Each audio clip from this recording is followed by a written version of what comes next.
ìyanu kan ṣe kẹ̀kẹ́ ó kà mí láyà títí ìlú kékeré kan wà wọn ò tọrọ jẹ bẹ́ẹ̀ ni wọn ò làwọn ò ṣàgbé arábìnrin kan wà níbẹ̀ tá a jíṣẹ́ fún pọ́ máa bí ìyanu ẹ̀dá ènìyàn lérò pé ìyanu létí. Mama, brother, sister, party, máa gbọ́ ṣẹ́yìn tẹ̀ ń gbọ́ ó ṣeun kílẹ̀ o Solutions FM ń gbọ́ yẹn 93.9 nìbàdàn láwa ilé àwẹ̀ nínú Òkè Àdó nìbàdàn ibẹ̀ láwa tá ti ń dá kọjọkọjọ. sẹ́rí olókojo òun ní bàbá egúngún ṣe bí kìnìún òun lọ́bẹ̀ ẹranko ògòǹgò tẹ́ẹ̀rí ẹ̀ o òun lọ́bẹ̀ ẹyẹ kọ́ máa forí àdàbà kọ́ máa fi wé kíláàsì oró ó kọjọra wọn ni ìyàtọ̀ wà níbẹ̀ Solutions FM àwa ní bàbá wọn.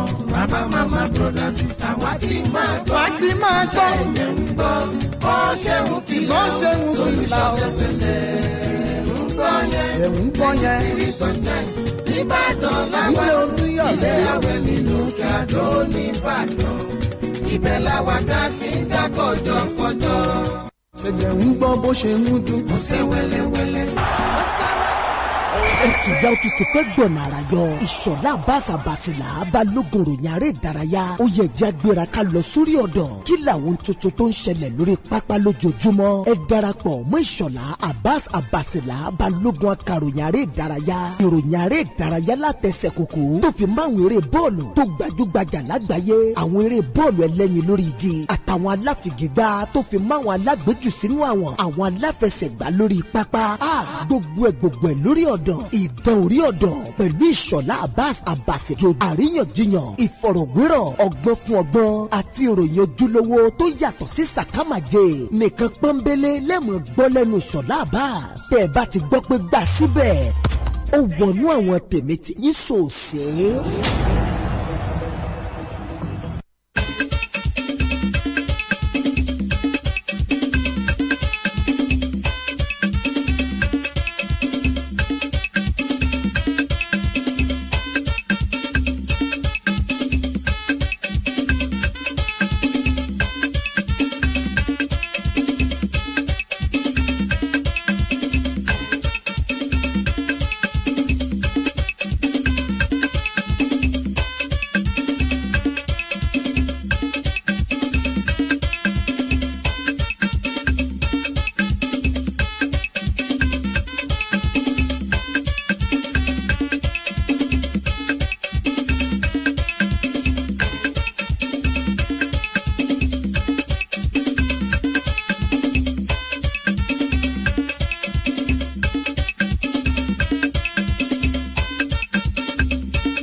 ó yá tẹ́ bá ti ń gbọ́ tó bá ti ró gbọ̀ngúdú tẹ́ ń gbọ́ tó ń ró gbọ̀ngúdú àgbédé gangan náà nìyẹn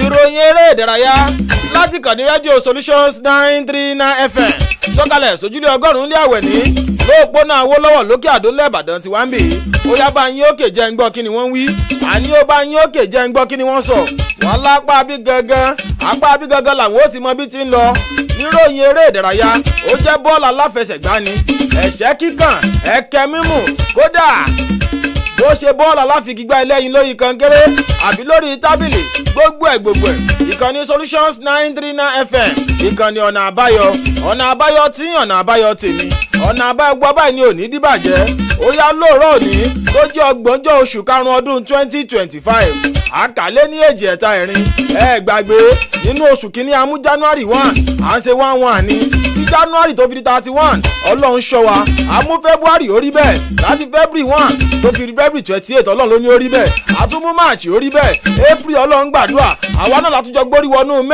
May it be a success for every one of us. May ti wá wà successful ní tá a fi bẹ̀rẹ̀ náà nìyẹn ọlọ́run ti wá gbọ́ ọlọ́run ti gbàdúrà àti wá fẹ́ mọ bẹ́nu oṣù tuntun tá a fẹ́ mọ wò lọ́ọ̀kan yìí ọlọ́run tó já wọbẹ̀ láyọ̀ àtàláfíà ọdún iléyà ti dé wọ́n ní gáàsì ti ra aṣọ ọdún kí tọ́lọ̀ mọ́ disappoint ẹ̀ lókù Abibu Van Sekin wọ́n lẹ́ẹ̀ ti má gbò wọlé ọlọ́run ti gbàdúrà bá a bá ti rẹ́rọ ọdún tá a ti ra aṣọ ọdún àdúrà ti gbà àwọn mùsùlùmọ́ tí wọ́n ń bẹ lu Saudi Arabia láòkó tá a wà yìí lórílẹ̀‐èdè Saudi Arabia lu Mọ́kà tí wọ́n máa ṣe tàwáàfù ìdùnnú àtayọ̀ tó fi kúrò lórílẹ̀‐èdè wa Nàìjíríà ayọ̀ àtàlàáfíà náà wọ́n mọ̀ padà àfi dédé àkókò yìí àfi ṣàdúrà fún wọn ọlọ́run tó ṣe tí wọ́n rọrùn yóò ṣe tí a náà àwa náà lọ Mọ́kà àmójú wa àfidélé mọ̀ọ́mọ̀ ọlọ́run ó jò rí bẹ́ẹ̀ lórúkọ àwọn tájọṣe láàárọ̀ tòní tí ó fi dùn tí gbọ́gbọ́ òfin kan sí látòrí Kẹ̀síánà Awẹ́fadà Newcastle United ó ní Champions League ní a mọ̀ jẹ́ káwọn èèyàn mọ̀ páwọn Champions League ní mọ̀ pòun ó ní Champions League ní mọ̀ pòun ìfìyìsì méwù rọ́nà mo ló tó bẹ́ẹ̀ kẹ́ ẹ mọ̀ ṣe ìyìsì rọ́nà ìyẹn ò nìkan tó wá kọ́ jẹ́rìíta ní Champions of England bàbá sọ Champions of England Ladi Martins Adénẹ́kan nìyẹn may you never walk alone ẹ̀sùn òjé gbogbo ilé ọmọ líle Champions of England ní àwọn ti Liverpool ọ̀tọ̀ lórí Tòkunbọ̀ ọlọ́tọ̀ ní tòun ọ̀tọ̀ ó kọ́ lé sí ẹ̀tọ́tọ̀ọ̀tọ̀ àwọn amójú ẹ̀rọ tó gáyàtà mi ò ní fi gbogbo yín ṣàwátì ẹkú tí mo gbé tẹ́ bá ti rí ọ̀tọ̀ lórí dandan ẹ̀ẹ́dì Adérẹ̀mí Adégbóyèga bàmí olóògùn mi ò ní wáìtì ó dúró wémúwémú Adéṣọlá ní máṣe ọlọ́ngbà yín rèdí sport Wikipedia wọn lárò mẹ́ta wọn ní kì í dọ̀bẹ̀ ẹnu lẹ́yìn bá ti wà ń bẹ̀ yẹn tẹ́mi wà ń bì báyìí táwọn tèmi tí ń jù ú sí mi sì wà lápá abẹ yẹn mi ò ní fi gbogbo yín ṣàwátì ó ti mú yẹ̀sì náà nìyẹn Ìṣọlá Báàsì Àbàsìlá balógun akọ̀ròyìn akọ̀ròyìn jèrè ìdárayá bàmí ìdán ọkọ̀ omidan owó baba imon àjọwà àjọ ṣe ni Adédìran Abdulmujib Adéwálé Triple A Sport ó gborí wọlé ó nìkan tó wá kọ́ Sherry Kazeem Abdullah ilé ẹ̀kọ́ gbogbo níṣẹ́ Adéṣewò Ògúndé Polytechnic nílùú Èrúwà àjọṣe láàárọ̀ tòní yóò dùn gbọ́gbó kan sí ẹjẹ́ á mú láti ilẹ̀ náà àwọn ráìbà wa lẹ́gbẹ̀ẹ́ bẹ̀rùn Ghana must go àti Ghana ti padà fi nǹkan Ghana lórí àmú Ghana àgẹ̀wọ̀n Ghana pápá abẹ́ gọ́ọ̀nì ti máa mú ẹ̀jẹ̀ torílẹ̀-èdè wa Nàìjíríà lẹ́sẹ̀ kókó nínú ìdíje líìgì àgbà ọ̀jẹ̀ torílẹ̀-èdè wa Nàìjíríà tó ṣe ìtẹnubodò kò pẹ́ yìí bẹ́ẹ̀ bá gbàgbé òpin ọ̀sẹ̀ tó kọjá tó lọ lọ́hùn yẹn òun gangan ni agbá ọ̀sẹ̀ kejìdínlógójì with 38 tàbí wá káàdì ẹ̀ ńlẹ̀ bàbá sọ̀pá líìgì àgbà ọ̀jẹ̀ torílẹ̀-èdè wa Nàìjíríà bàrìbà Táyọ̀ Kọ́mọláfẹ́ Oslo up Chelsea àárọ̀ yẹn láti ìlú Ìṣẹ́yìn àwọn ti Chelsea ti gbórí wọlé wọ́n mọ̀ pé àwọn làwọn lónìí ẹ lọ fọkàn balẹ̀ èmi náà ti dira yín wá gbogbo àwọn ọlọ́tẹ̀ tó sọ̀tẹ̀ yín gbogbo bí náà láti bójú wọn jẹ́ ẹ lọ fọkàn balẹ̀ ẹ kú mọ̀ pé tí ilé mi ń ṣe lọ́jọ́kọ́jọ́ wọ́n bá sọ̀rọ̀ àwọn ọlọ́tẹ̀ èmi ò sí lára wọn àwọn Van Sekin àwọn tọ̀ síbẹ̀ àwọn náà sì léyìn lẹ́ka pé di ọ̀tẹ̀ yìí ibẹ̀ làwọn ò ti mọ jẹun tà wọ́n ṣùgbọ́n mi wínà lèmi ń ṣe ẹ̀ ń bá ti borí lèmi ń ṣe tiẹ̀ ó yá lórílẹ̀‐èdè wa Nàìjíríà kì í ṣèròyìn mọ́ ngbẹ́rẹ́ stars ló gbéfe lọ sáà tí wàá tẹnubodò ó jẹ́ bí òpin ọ̀sẹ̀ tó lọ Shooting Stars Olúyọ̀lé Warriors wọ́n mọ̀ ṣe gidigẹ́ wọ́n mọ̀ ṣe dáadáa gidigẹ́ mọ́nì nífẹsẹ̀wọnsẹ̀ tí wọ́n gbá káyìn nígbàgbà àṣeyọrí kan Salami Sports Complex bàbá sọ̀pá sáà 2024-2025 season wọ́n kojú Enugu Rangers ó máa náwó Shooting Stars ní Enugu Rangers ẹ̀yìn lẹ́yìn gbàgbé nínú oṣù kejìlá ọdún 2024 tí Shooting Stars lọ sílùú Enugu wọ́n lọ kojú Enugu ń bẹ̀ ń tòótọ́ wọ́n borí 3 points wọ́n mú wálé ṣùgbọ́n lópin ọ̀sẹ̀ tó lọ Shooting Stars gbàlejò Enugu Rangers nílùú Ìbàdàn àmì 5-1 ó ní Shooting Stars fi borí highest goal margin sáà tá a wà yìí ó dàgbé shooting goal 5 kẹ́yìn nínú líìgì àgbọ̀jọ́ ìjọ Nàìjíríà wọ́n nílẹ̀ ti ta sí Abibu Van Sekin àjọ wàánú kúrú láàárọ̀ tòní ni àtúnjọ ṣe yóò dúdú ó dùn gbogbo kàn sí ẹ mọ́ jẹ́ tẹ̀yìn àwọn tèmi lójú òpó Facebook fan page wọ́n ti gbórí wọlé wọ́n yapa yaski lápá abẹ Adékànbí Ibrahim bó ṣe gbórí wọlé yẹn ó yẹ mọ́ bá ń bó ṣíaṣíà Samuel Adédèjì Jọlá Oṣù Àríyọ̀ Henry Ọlálékè Olútóyìn gbogbo yín pátápátá báyìí mọ́ kí níbẹ̀ ilẹ̀ wà ń bẹ̀ tèmi fi ń fa kọ́ sí tọ́fin ní sports Wikipedia òun ló wà ń bẹ̀ èmi kó ẹ̀yin ni ẹ̀ mọ́ jẹ́ ó lọ fà ẹ̀ bò dáadáa Abibu Van Sekin lè ní tún ní Jímọ̀ bá ń kí àwọn tí agbóhùn òkè. Kí èèyàn tó lè fẹ̀yìntì jóúnjẹ ọmọ òun ó ti kọ́kọ́ gbóúnjẹ fọmọ jẹ náà obìnrin tó mú wà léṣe kóun náà kó mọ̀ ìta àti dálé mọ́ṣú o Abibu Van Sekin ló máa ń kí wa pé a máa kú déédéé wòye o bó ní nǹkan o. obìnrin tó mọ òwà léṣe kó náà mọ múra àti dálé mọṣú bọ́rọ̀ ti jẹnu ó nìkan kọ́ ló wà nù kúlù Ganzi ti yíwà padà o torí àwọn tèmi tẹ mọ́ bí mílíọ̀nù pé bó wà ní ọ̀rọ̀ Ganzi sí òwò Jánábà àmọ́ Jánábà rẹ ti dínkù Ọlọ́run ti gbàdúrà Jánábà sorry kí àwọn ará lè. òjòjò oníṣòwò kó má lè nàjà kókókó báyìí lára ọ̀tá lè kókókó lára gbogbo á máa lè. a kí gbogbo ẹ̀yin olólùfẹ́ ìkànnì Solutions 93.9 FM pé ẹ tún kó àmójúbà wá lórí ètò fún ti ọjọ́ Jímọ̀ tòní Jímọ̀ aláyọ̀ Jímọ̀ dùnú Jímọ̀ alálùbáríkà lọ́lọ́run máa ṣe fẹ́ni kọ̀ọ̀kan wa Abdulgani Ọmọnìyí Aládé lórúkọ mi Jánábà ṣì wà àkọ́ńtètè wẹ̀ báyìí. tí ń wẹ̀ Ọlọ́run omi ò ní tánú àgè omi ò ní tánú àgè. Habibu Van Sekin Ganzi wọ́n ní Shooting Stars lẹ́yìn ìgbà tó borí àmì ayò 5-1 lópin ọ̀sẹ̀ tó lọ àwọn èèyàn bẹ̀rẹ̀ sí ní sọ̀rọ̀ pé ibo lẹ fọ́kọ sí tẹ́lẹ̀tẹ́lẹ̀ tẹ́ ẹ sọ pé Ganzi lẹ́ẹ̀mọ́ jẹ́ nígbà tó sọ yínga new tẹ́ wá ní Ganzi lẹ́ẹ̀mọ́ jẹ́ ibo lẹ fọ́kọ sí tẹ́lẹ̀.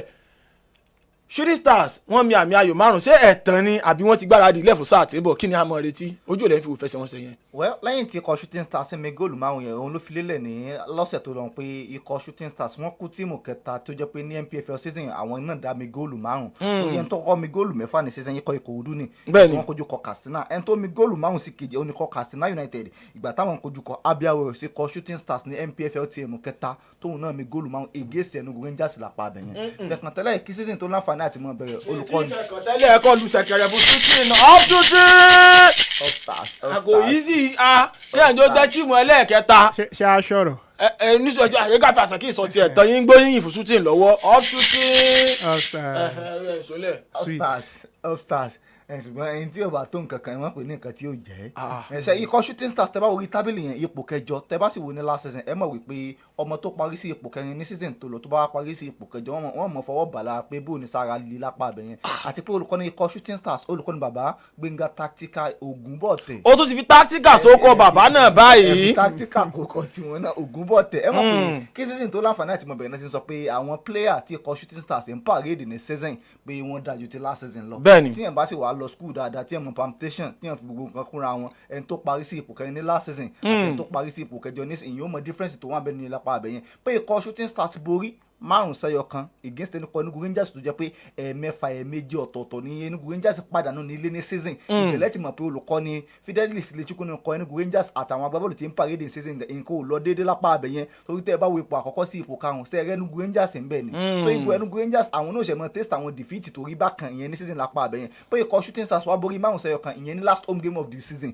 ìyẹn ò túmọ̀ sí pé ikọ̀ Shooting Stars wọ́n ti ń gbáradì lẹ̀ àwọn nǹkan tá à ń complain gbà yẹn pé ikọ̀ Shooting Stars ó ṣàfẹ́rí ẹ̀ ṣé wọ́n ti mú kó ń bẹ̀ ni 5-1 yẹn o ìyẹn ò fi olólùfẹ́ lọ́kàn balẹ̀ pé next season pé yóò tún láǹfààní àti máa sọ sórí ṣé bẹ́ẹ̀ ló ṣe rí lọ́dọ̀ tìyín náà. ṣe rí lápọ̀dọ̀ tèmi èmi rí i pé kò tiẹ̀ sí àwítúwí aṣọ kankan bẹ́ẹ̀ bí wọ́n já olúborí 5-1 yẹn kò ní ìtumọ̀ kankan torí ikọ̀ tó kojú náà kì í ṣe pé àwọn náà ń jà fún kankan àwọn náà ti ròpin pé aborí o àborí o wọ́n náà wà 5 wọ́n náà wà 4 o kò já mọ́ nǹkan fún wa so àwọn náà ṣídìí fún ikọ̀ Shooting Stars ni. wọ́n ṣílẹ̀ lẹ̀ fún Shooting Stars ni. bẹ́ẹ̀ ni ṣe rí ikọ̀ Shooting Stars ká má parọ́ tọ̀rọ̀ wa jẹ wọ́n nídìí àtúntò eléyìí tó gbọ̀ngbọ́ kó ṣe ìṣípòrọ̀pọ̀ àwọn agbábọ́ọ̀lù kó ṣe ìṣípòrọ̀pọ̀ àwọn management staff tó wà ń bẹ̀ torí pé wọ́n já olúborí 5-1 tí nínú ìfẹsẹ̀wọnsẹ̀ eléyìí tó gbẹ̀yìn ní sáà tó kọjá ẹ rí i pé yóò máa fún wọn ní òpù pé bóyá a ti dé padà bóyá àwọn agbábọ́ọ̀lù àti mọ ilẹ̀ tí ó mọ́la àwọn agbábọ́ọ̀lù ilé ìjìnlẹ̀ àkọsọ káwọn fẹ́ kúrò nínú Shooting Stars àti mọ àwọn agbábọ́ọ̀lù tá a lò ní sáà tó ń bọ̀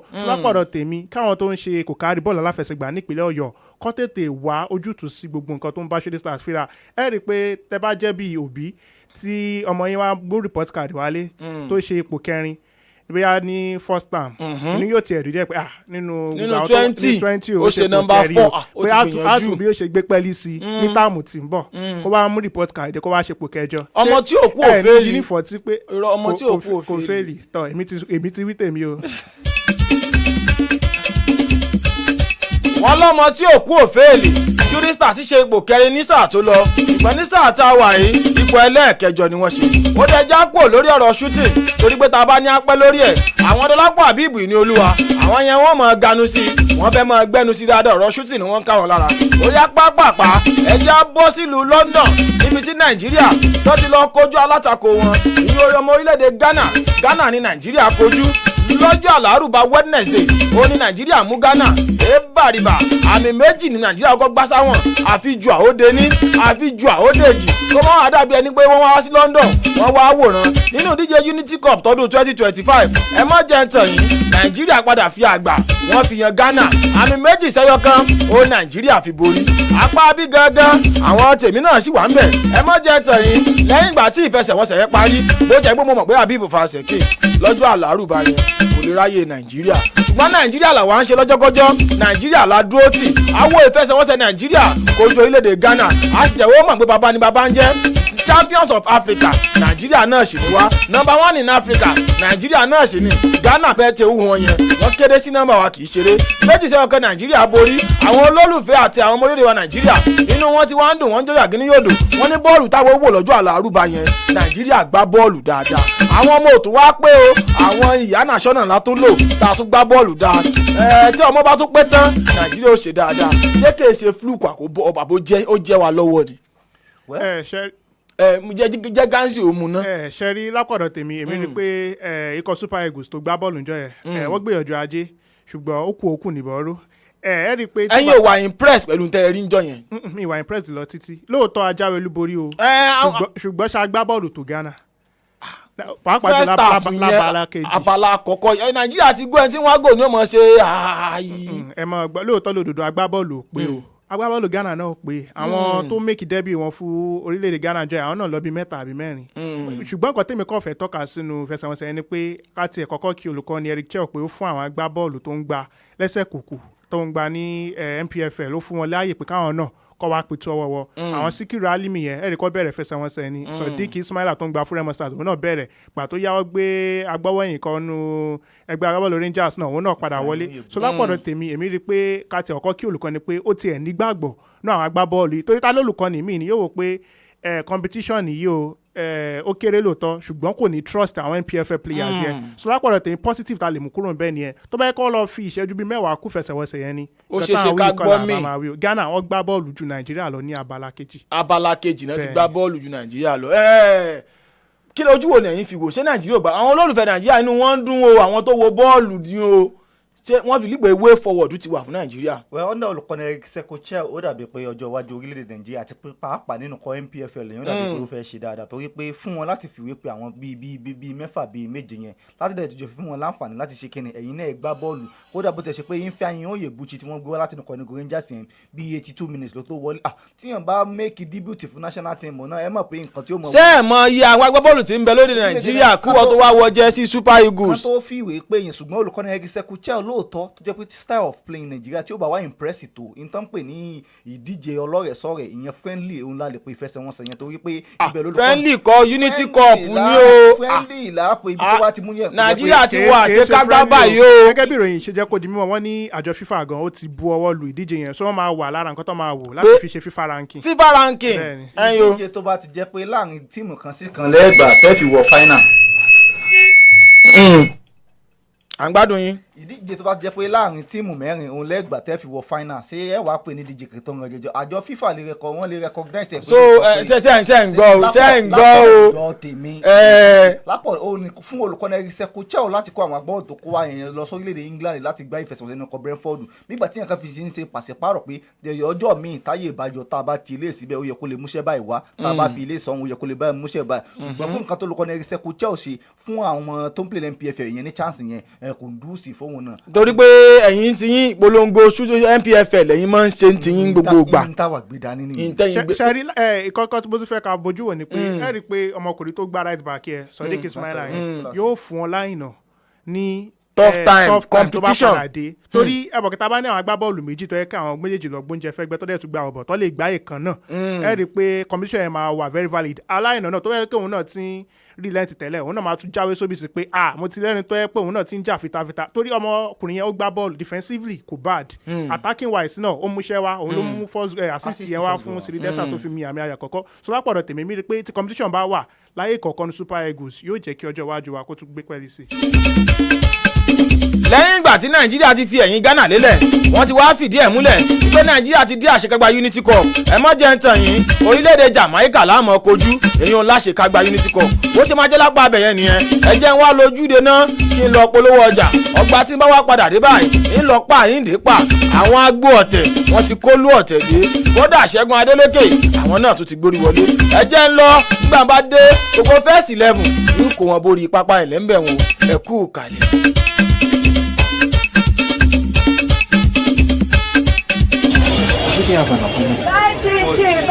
Abeg, why all this commotion for Mommy Dolapo's shop? It's Rocky by Chin Chin. Everybody's saying a better snack all day long. Now wow. This Rocky by Chin Chin, they're good for money snack. What are you eating that got you so excited like this? Mr. Tunde, na Rocky by Chin Chin. Oh. Rocky by Chin Chin? Yes, Oga. It's very delicious and nourishing. Are you serious? You don't believe me? Go ahead, have a taste. Wow, no wonder everyone is crazy about it. Mary, help me and go get some Rocky by Chin Chin so I can use it for breakfast. Okay, sir.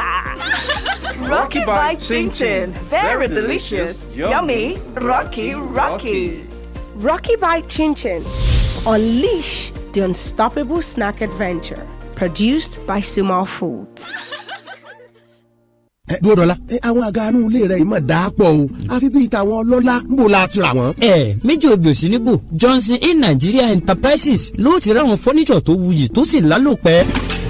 Johnson A Nigeria Enterprises ilé ìtajà furniture tó ti mú number 1 yíká alẹ̀ yìí gbogbo ẹni tó mọyì wúrà lórí ọ̀rọ̀ furniture Johnson A Nigeria Enterprises ni wọ́n ń gbé fún bá méjì kọ́ wọ́n mójúlẹ́jà ìdọ́ba ni ọ̀kan òjọ̀kan imported furniture tó gbayì tí sọ̀lẹ́dà àfin ọba lóríṣiríṣi ló wà ńlẹ̀ bójẹ́ tilé bójẹ́ tó ọ́fíìsì àwọn ilé iṣẹ́ ńláńlá ilé ìtura tó fi máa wọ́n ọ́fíìsì ìjọba ọ̀dọ̀ Johnson A Nigeria Enterprises ni wọ́n ti ń kó furniture wọn tòkè òkun tilẹ̀ yìí ó pọ̀ rẹpẹtẹ ẹni tó bá débẹ̀ ló lè sọ láfi ní ẹ̀kọ́ sólú ilé ìtajà Johnson A Nigeria Enterprises lónìí ní shop number AA 18-20 Railway Shopping Complex off Alẹ́ṣinlọ́yẹ̀ Market Ìbàdàn tàbí ẹ̀ka wọn tó wà ní shop number A8-11 Railway Shopping Lines by Alalubosa Junction Ìyàgànkù Railway Crossing Ìbàdàn fún àlàyé lẹ́kùnrẹ́rẹ́ ẹ máa pè 0706-225-2649 tàbí 0802-303-0550 Johnson A Nigeria Enterprises balógun oní furniture nílẹ̀ yìí. Oúnjẹ ò bá ti kúrò nínú ìṣàkóso. Ẹ̀yin àgbẹ̀ àròkọ bọ́dúndé oríire dé èyí ẹ̀ ń wáre ṣòkòtò ti wà lápò ṣòkòtò nílé ìtajà Solocard Farmers Friend bẹ́ẹ̀ ni o gbogbo èròjà tí mú kó wọn gbó jí pépé tí ṣàgbẹ̀dọba bẹ́ẹ̀ ṣe ń fẹ́ ló ṣe wà ńlẹ̀ lọ́dọ̀ Solocard oríṣiríṣi agrochemicals tó fi mọ́ horo irúgbìn lọ́lọ́kan òjọ̀kan ìyẹn seeds bẹ́ẹ̀ bá ṣe ń fẹ́ àtàwọn irinṣẹ́ àgbẹ̀ farm implements pẹ̀lú fertilizers tí ó mú káwọn ohun ọ̀gbìn yóò falẹ̀ ya àwọn oògùn apako àtèyí tó ń pa kòrìkòrì pẹ̀lú ọ̀pọ̀lọpọ̀ chemical tí ó mú kí èrè oko yóò lálàáfíà àbẹ́ẹ̀gbọ́ ìròyìn tó àmójúbà ẹ máa bọ̀ wá sí Solocard Farmers Friend nílé ìtajà wọn Rẹ̀gẹ̀jì tó kalẹ̀ sókè bọ́là ládojúkọ Mobolaji Hospitals tó fi mọ́lú ilé ìtajà wọn tẹ́ mọ̀ bí ẹni mowó tó wà ní former UBA building number 105 Amúnigun Street Ògùnpá Ìbàdàn fún àlàyé lẹ́kùnrẹ́rẹ́ ẹ pè 081-6828-2289 tàbí 070-3959-2995 website www.solocardagrobiz.com Solocard Agrobusiness ọ̀rẹ́ àgbẹ̀. Living Proof Supermarket àràgbá yamuyamu ilé ìtajà ìgbàlódé ló tún fàsìkò yìí dúpẹ́ lọ́wọ́ gbogbo oníbàárà wa fún ìbádòwòpọ̀ lóòrèkóòrè ẹ ṣé àdúpẹ́ o àwa gan tún ṣe ní ìlérí wípé a ò ní já yín kulẹ̀ nígbà kọ̀ọ̀kan ẹ má wàá gbàgbé wípé bẹ́ẹ̀ ṣe ń bá wa ra ọjà láì tẹ̀tì ni customer loyalty point yín ga sí láti tún gba shopping vouchers pẹ̀lú àwọn oríṣiríṣi ẹ̀bùn tó jọjú gbogbo nǹkan tẹ́ wá ń fẹ́ láti rà ló ti wà lójú kan ní gbogbo ẹ̀ka ilé ìtajà Living Proof Supermarket Pinnacle Building Fẹ́lẹ́lẹ̀ Ìbàdàn Old Marchant Pharmacy Lee City University tó fi mọ́ Total Filling Station Mọ̀lété àti èyí tó wà ń Bódìjà pẹ̀lú èyí tó wà lábàá Capital Kitchen àdójúkọ Asalam Schools Akala Expressway Olúyọ̀lé Extension Ìbàdàn àtẹ̀káwá tuntun tó wà ní Ayétòrò Òṣogbo bẹ́ẹ̀ ṣe ń fẹ́ lẹ́wọ̀ ṣe ríra ní Living Proof Supermarket fún àlàyé lẹ́kùnrẹ́rẹ́ ẹ pè 081-8888-7120 081-8888-7120 Living Proof Supermarket ọ̀rẹ́ oníbàárà ní tòótọ́. Sam, báwo ni trip yẹn? Ọ̀rẹ́ mi ò mọ̀ enjoy trip yẹn. Kí ló ṣẹlẹ̀? Reservation tán bá mi ṣe, in fact kò tẹ́ mi lọ́rùn. Kódà delay wà lórí ticketing tán bá mi ṣe. Ṣé bí mo sọ fún ẹ wípé fún ticketing àti reservation tí ò ní fún ẹ ní problem, you fit fly ní kò filẹ̀ fún. Next trip mi fly ló máa bá mi handle. You fit fly.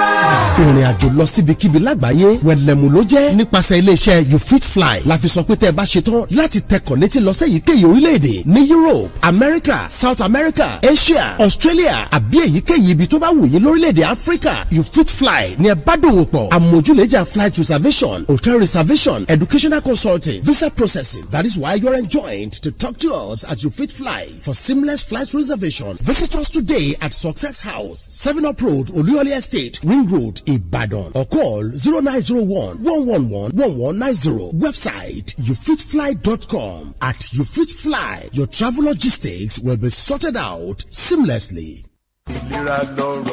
tí wọ́n bá sọ pé ìlera lọ́rọ̀ kì í máa ṣọ̀rọ̀ àwàdà láti wá wà lálàáfíà bíi tẹyẹ olóńgó. àǹfààní ti dé fún gbogbo wa lọ́dọ̀ alárápé ọláìmọ̀ oníṣan mẹ́sàn-án. èyíkéyìí ìṣòro iṣan ara tó fi mọ́ tegungun ara tó ń rán ni lẹ́yìn ìjàmbá, oríkèéríkèé ara tó ń roni, apá àtẹsẹ̀ tí ò ṣeé gbé, kéèyàn ó má lè rìn látòpó náà kan sẹ́kejì, tó fi mọ́ ìgbàrúkó pẹ̀lú ọwọ́ àtẹsẹ̀ tó ń kúrìrì, ká máa ní pajápajá lóòrèkóòrè, ká máa ṣẹ̀yọ́ láìmọye ìgbà kílẹ̀ ó tó mọ́, àìróorun sùn, àìlèṣe déédéé lọ́dọ̀ olólùfẹ́ ni, ojú tí ò ríran kedere tó ń wò bàìbàì, àyà tó ń lù kìkì, iṣan ara ló ń fẹ́ àmójútó. èyíkéyìí àìsàn tó bá ń dani láàmú lágọ̀ ara, ẹ kàn sí alárápé ọláìmọ̀ oníṣan mẹ́sàn-án láti fi ìmọ̀ ewé àtegbò àwọn bàbá wa tó fi mọ́ ìrírí wọn ṣàmójútó àìsàn tó ń ṣeni lágọ̀ ara. kódà ẹ̀rọ ìgbàlódé ń bẹ tá a fi ṣàyẹ̀wò tí ó sọ gangan ibi tí àìsàn lúgọ sí lágọ̀ ara. lẹ́yìn rẹ̀ ni wọ́n ṣe ìtọ́jú tó péye fún yín. ẹ kàn sí alárápé ọláìmọ̀ oníṣan mẹ́sàn-án ní number 1 Lodge Street beside Amazing Grace School Òkè Àdó Ìbàdàn. ẹ sì lè máa pe 081-388-55308 lẹ́ẹ̀kan sí 081-388-55308. àìsàn ò ní dá wa lágbálẹ̀. alárápé ọláìmọ̀ oníṣan mẹ́sàn-án dúró dè wá.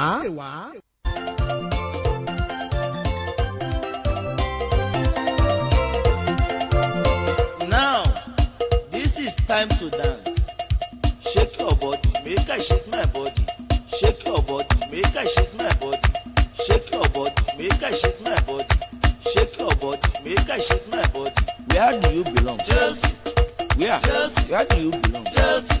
Belong. Chelsea. Who they make you happy? Chelsea. Who they make you happy? Chelsea. Who they give you joy? Chelsea. Who they give you joy? Chelsea. Who they make you happy? Chelsea. Who they make you happy? Chelsea. Dala, dala, dala. Chelsea. Dala, dala, dala. Yo!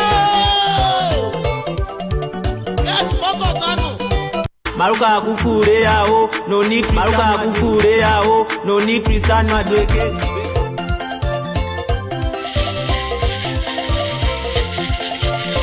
Now, this is time to dance. Shake your body, make I shake my body. Shake your body, make I shake my body. Shake your body, make I shake my body. Shake your body, make I dancing shake my body. Where do you belong? Chelsea. àwọn kan láti náà lè dùn.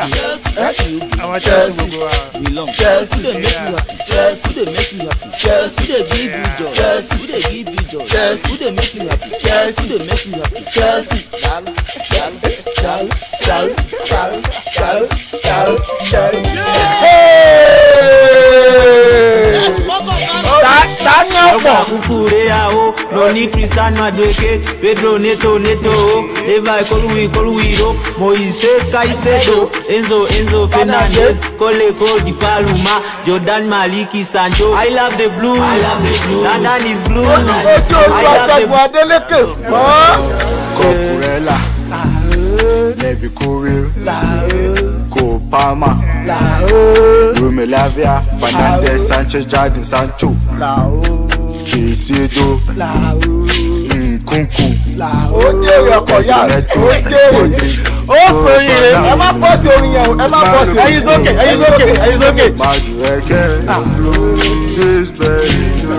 Nicolas Jackson. Odò pọ̀ sí orin ilẹ̀ ẹ̀mí àfúlẹ̀ tí ó dùn. Chelsea no be Man U. Chelsea no be Man U. Chelsea no be Man U. Chelsea no be Man U. No be Man U. Chelsea no be Man U. lè pọ̀ sí.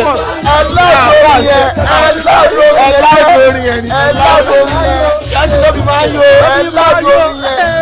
Chelsea no be Man U. I see the sweet us, he dey pain them. I see the pain them, oh he dey sweet us. I see the sweet us, he dey pain them.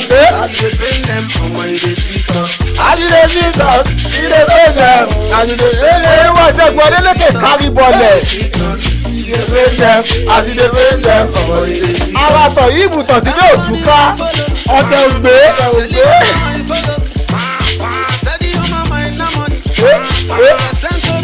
Apákù ọ̀tẹ̀ dùn ìní jẹun láàárọ̀ yìí. Mo ti yó à ń padà bọ̀.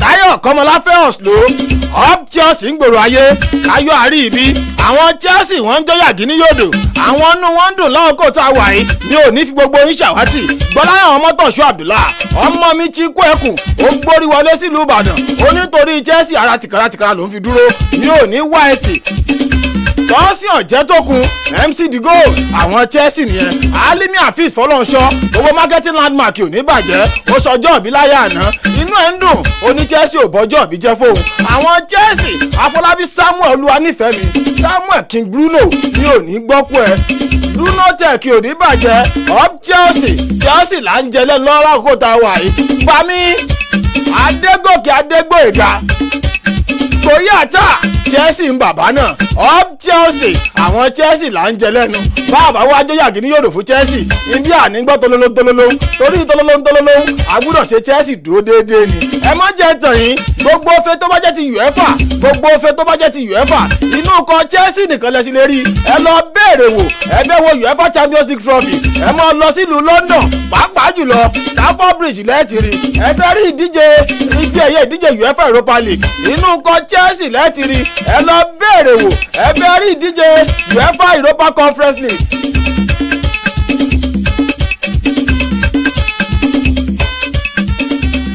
ìdíje UEFA Conference League ẹ fẹ́ rí fi ẹ̀yẹ yẹn ìlú London náà ni ẹ lọ ikọ̀ Chelsea ibẹ̀lẹ̀ ti rí ìdíje UEFA Super Cup ẹ tún fẹ́ rí yun náà wò wà láyẹ̀dẹ́nu ikọ̀ Chelsea ibẹ̀lẹ̀ bá tí ó dúró sí bàbá wọn sọ pé lùlù London pé méjì o ẹ mọ̀ ní ìṣìlẹ́yà bẹ́ẹ̀ bá lọ gbóríwọ̀nà London ó ṣeéṣe kẹ́ ẹ mọ́ padà rí kankan wọ́n tẹ́ bá rí sápá àṣàlẹ̀ díẹ̀ ẹ lè rí ti Europa àti wá Champions League àti àrùn ṣe Europa àti Conference League bẹ́ẹ̀ bá lọ ṣàlẹ̀ North London níbi tó ti mọ́ wọṣọ pupa yẹn àwọn orí ògbádé ọrùn ọgbàlẹ̀kẹ̀ ẹ̀yìn lọ forí kó jàǹkáríwò àdídàmúlá láfẹ́ wá sí lóhùn ó yọ ètò mi ó ní tó ní 1 hour yẹn ti pọ̀ jù dey play my fans Chelsea là ń jẹ lẹ́nu. tẹ́ ẹ bá lọ North London ẹ rí invisible èwo náà pè bẹ́ẹ̀ èwo náà pè bẹ́ẹ̀ invisible wà ń bẹ̀ ife ẹ̀yẹ ní ife ẹ̀yẹ ń jẹ́ invisible wà ń bẹ̀. tí ẹ bá lọ London tí ẹ yà díẹ̀ níbi gẹ̀rẹ́gẹ̀rẹ́ yẹn níbi títí eléruku yẹn níbi gbó súrúsú kan báyìí níbi balùwẹ̀ tó ti fẹ́ wó tán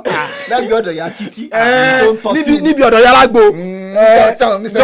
Ṣẹ́gun Adélékè ṣe agẹ́tì àdírẹ́sì agẹ́tì àdírẹ́sì ní tá à ń lọ yẹn.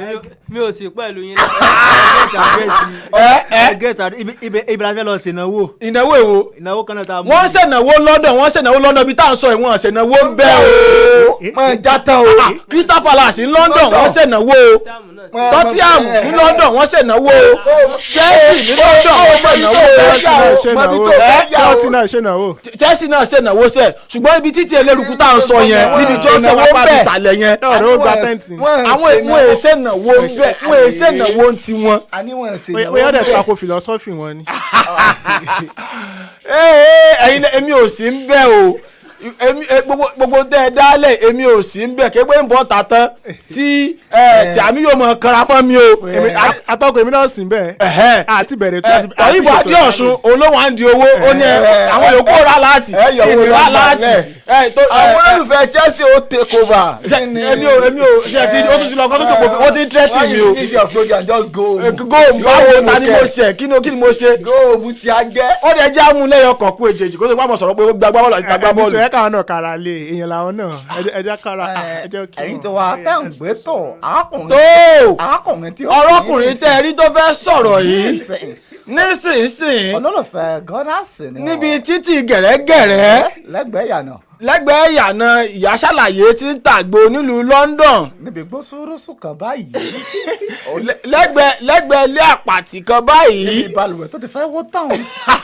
yóò kéèyàn ọmọ Nàìjíríà. ó yẹ gbóhùn òkè ẹgbẹ́nu sí máìkì dáadáa kán lè gbọ́ yín. ó ń bù fúngbà àkọ́kọ́. ìbàjẹ́ ènìyàn àkùnmọ̀dáṣẹ́ olúwa dùn. ibi ìbàjẹ́ yìí làwa ti ń jẹ o ibi ìbàjẹ́ yìí làwa ti ń jẹ àwọn oníṣẹ́ mi. ọ̀tẹ́jú wà láìtàlá. ibi ìbàjẹ́ yìí làwa ti ń jẹ. láfi mo gbà báyìí ẹja council program. èrè àti láfi àjọ ń jẹ àjọ mu wọ́n ti ti mu ọmọ mi ní. láàrin ọ̀sẹ̀ tó kọjá yìí lọ́jọ́ àlárùbá ní pàápàá jùlọ nígbà tí Nàìjíríà ń gbá bọ́ọ̀lù lọ́wọ́ Nàìjíríà lèmi fi tọkàntọkàn wò. ìgbà tí mo wá gbọ́ sẹ̀ lákọ̀ọ́kọ́ mo wá gbọ́ táwọn kan wá ń kọrin pé àgó tó wọlé yẹn Chelsea no be Man U Chelsea no be Man U mo ní èwo náà tó pè Chelsea no be Man U ṣé bọ́ọ̀ kan tó wà lálẹ́ wọn ni àpò wọn gbá àṣekágbá àwọn ṣẹ́gbọ́n nígbà ní àpé Intersport mo ní èwo ni wọ́n pè ní Intersport ẹni tí ò bá nírú ẹni kò lè mọ iye ẹni kò yí sí èwo lẹ̀ nípe ní Intersport sí.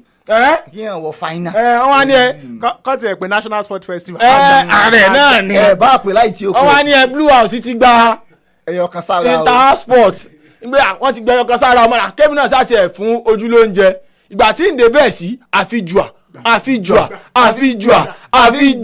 mo ní o ti wá mú yẹ̀sì báyìí o ti wá mú yẹ̀sì báyìí àwọn gangan ni wọ́n sọ Chelsea. Chelsea ni mo wà mo wí àìsàn wọ́n tàn Chelsea ni mo wà mo pépé Chelsea ni mo wà mo di champion Chelsea ni mo wà mo jẹ lọ Chelsea ni mo wà mo wí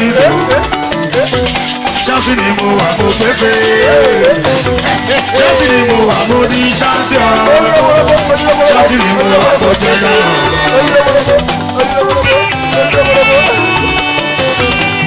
Òṣùpá Chelsea bọ́lá mi ṣàìdọ̀ bí Chelsea ni mí gbogbo ayé gba tèmi sẹ́ torí pé ayò mi ọmọ mi ò dẹrùn. a tún wá ṣe kíní kan báyìí nísìn ẹni tí tíìmù rẹ̀ ò bá ti ní gbá ẹni tí mo fẹ́ play kóhun jókòó àwa yòókù àwa dúró fún national anthem kó mọ́ ríyàtì àwa yòókù àwa dúró fún national anthem ó dá mi lójú pé èmi nìkan ni màá dúró.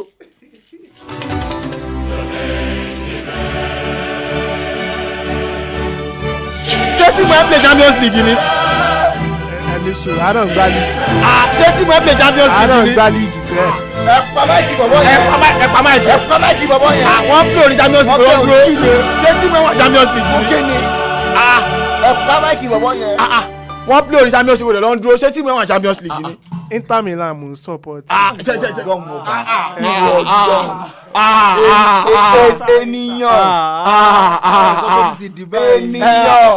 ènìyàn Chelsea obónílé jẹ obónílé mu. ó wá dọjọ́ ṣòro.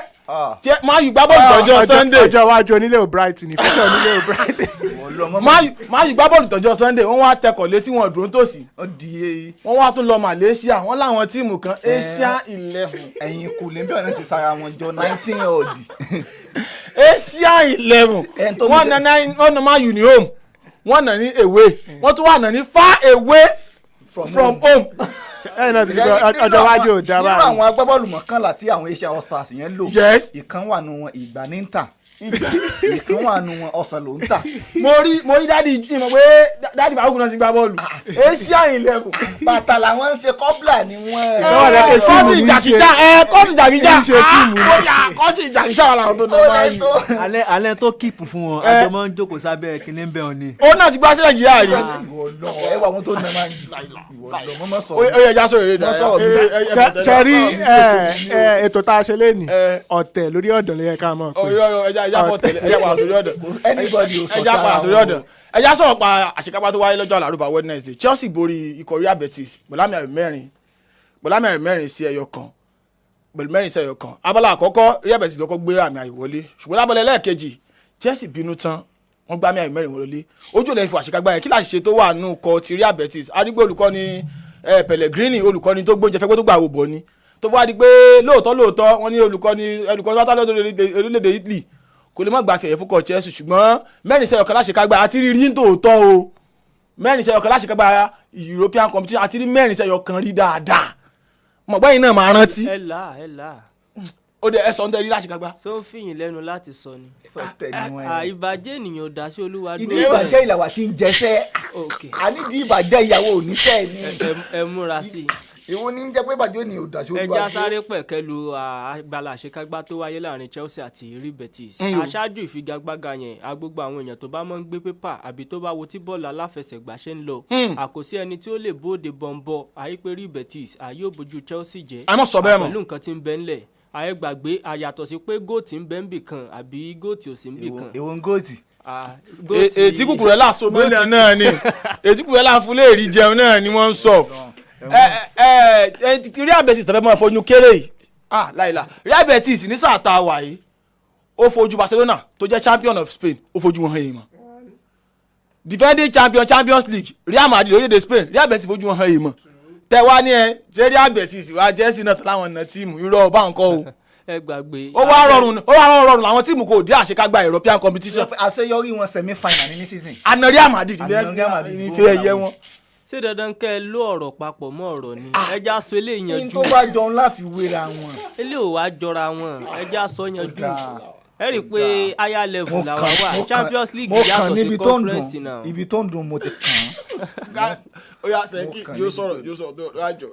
ẹ rí i pé àwọn méjèèjì wọn sí ní ẹgbẹ́ ara wọn àyàtọ̀ sí pé Isco tó fẹ́ prove difference nínú final yẹn ẹ mọ̀ pé tí ìfẹsẹ̀wọnsẹ̀ tó bá ti look serious àwí pé ìyẹn ti bá opposition tó yẹ pé ó lágbára pàdé Anthony kì í ṣe gbogbo gbà alẹ́ sábàárì àtọ́bá ti wà ń bẹ̀ àṣùgbọ́n tó bá ti ń kojú àwọn ikọ̀ ẹgbẹ́ agbábọ́ọ̀lù tó yẹ pé ẹgbẹ́jọ ni wọ́n ẹ rí i pé Anthony góòtì ni a ní àwọn táìmù yẹn àṣùgbọ́n tí ó bá ti di abala tó yẹ pé èèyàn nílò láti rí agbábọ́ọ̀lù gangan Anthony ò ṣe agbábọ́ọ̀lù kan àtẹ̀lé ránṣẹ́ sí àṣọ nǹkan tó wà nílẹ̀ yẹn ó pọ̀ ju nǹkan tí Real Betis tí agbára wọn kù rẹ̀ lè ká lọ nígbà tí ó fi di abalẹ̀ lẹ́ẹ̀kejì ẹ rí i pé nǹkan ti yí dande momentum ní game aláàrin ká tó dijú káyà ẹ rí i pé Chelsea ti sáré mi àmì ayò mẹ́rin àyẹn sọ fún yín pé aláti padà wá aláti ọwọ́ ẹ̀yìn aláti wá kojú Real Betis àní kìí ṣe nǹkan tó yẹ pé kò lọ fà rárá kìí ṣe nǹkan tó difficult àfún ikọ̀ ẹgbẹ́ agbábọ́ọ̀lù Chelsea aláti ṣe àtẹ́bátọ́ pé tẹ́ wo European final náà àti Chelsea bá Arsenal pàdé tẹ́ ń sọ yẹn tẹ́ ń mẹ́nubà.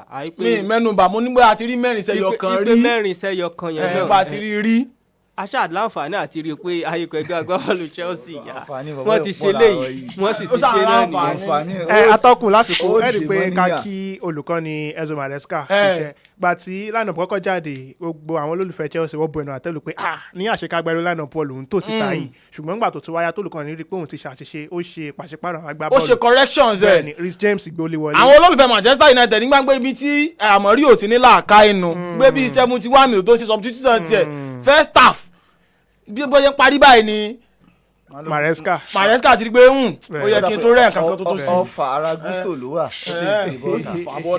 ẹni pé Kopama náà gbórí wọlé òun náà láǹfààní láti mú assist méjì wà ní àṣekágbá ẹ̀ so lápàdọ̀ tèmi rí pé olùkọ́ni yẹn náà ó ṣàṣìṣe ó dẹ̀ láǹfààní láti correct àṣìṣe tó ṣe very early kan tó fà á tí Chelsea tó fi láǹfààní láti padà wà látọwọ́ ẹ̀yìn jáwé borí nífẹ̀ẹ́ sọ. ẹ já kó lórí ọ̀rọ̀ Chelsea ká sọ. a lè kó lórí ẹ torí pé mi ti sọ̀rọ̀ nípa Chelsea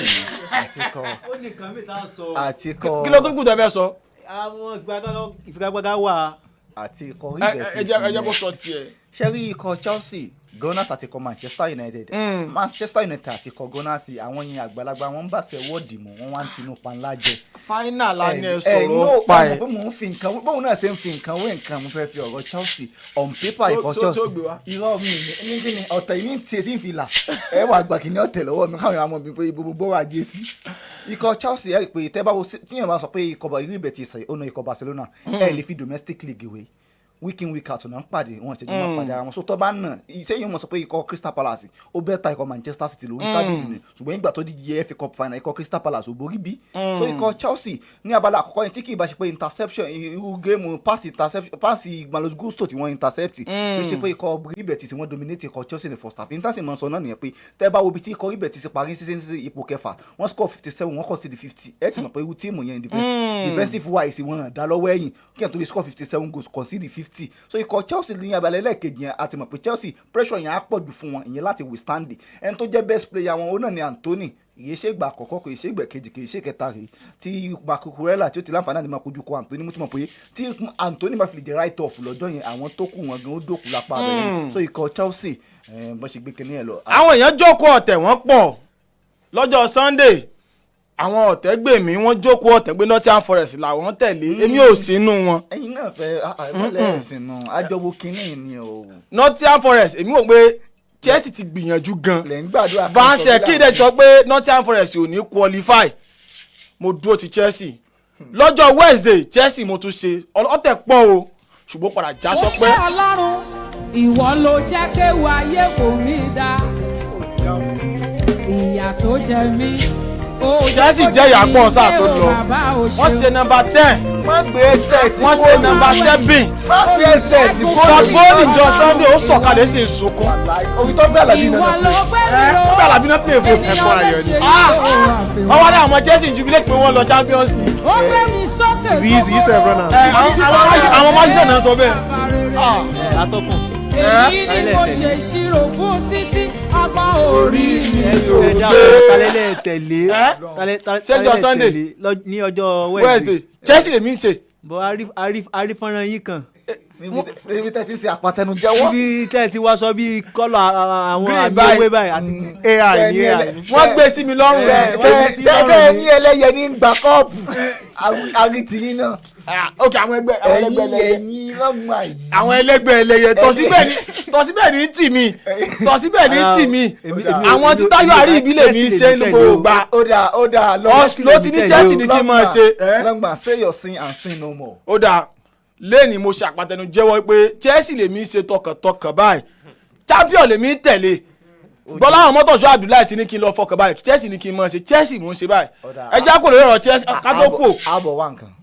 ẹ bá wọn nǹkan. àbọ̀ wà nǹkan. ẹsẹ̀ mo dúpẹ́ omi tútù. láàrẹ̀ láyà àná Chelsea jẹ́ kó yé agbábọ́ọ̀lù kan pé Chelsea no be Man U o Chelsea no be Man U o agbábọ́ọ̀lù kan bẹ́nu kọ Ipswich Town Leon Delap gbogbo òjẹta ọ̀rọ̀ ti wọ̀ láàrin wọn àti kọ Manchester United wọ́n ti ní bó wa la ti fẹ́ ṣe báyìí ìgbà tó di ọ̀sán àná Chelsea pé arákùnrin pé wá ṣẹ́ràn ìyá ni ọ́ ni nígbà tó gbá bọ́ọ̀lù nù tíìmù kan tó lọ relegation tó fẹ́ kú òun bẹ́ẹ̀ tó fẹ́ lọ darapọ̀ mọ́ tíìmù kan tó lọ ń yọ tó fẹ́ ó kù díẹ̀ báyìí kó lọ relegation ṣó o mọ tán pè wá ni Champions of Europe àtúgbà Champions League sáà tó ń bọ̀ Leon Delap náà wá jókòó pé ọ̀dọ̀fínú rẹ̀ pé ṣé wàá jìyà kú ni ṣebí wọn ní sọ wọ ọmọ tí mẹ́wájú wọn tẹ́lẹ̀ kí ló pokọ ọlọ́ọ̀dẹ àbí nǹkan Ògúndé àbí pokọ rẹ̀ wọ́n ní wọ́n tó pè kan sáàsì wo sẹ́rù kádàrà tí wọ́n fẹ́ yàn nù. èèyàn tán ti sàṣì. pé sẹ́rù kádàrà tí wọ́n fẹ́ yàn nù ọmọkùnrin wa tó jókòó jó. ọ́ìlọ́ọ̀nì yẹn ń lọ́mọ jù. bóyá ṣébi tí wàá mọ bá a lọ rèé ó dáa wọ́n ní ẹni tí ò dáa sọ fún ni tọrùn ẹ̀ làákọ́ wò ó dàgbé champion yìí lèmi ó ṣe ọ̀rọ̀ ti wọ̀ láàrin kan Chelsea àti Leon Delap tó sọ pé Jackson àti Delap ń sàtìbọ̀ ó mú yẹ́ẹ̀sì. ká kí Chelsea pé wọ́n kú oríire torí ẹ rí i pé lára nǹkan tó jẹ Chelsea níyà jù ní sáà tá a lò parí òun ni atamátàṣe. àwọn góòjù máa ń yù lọ.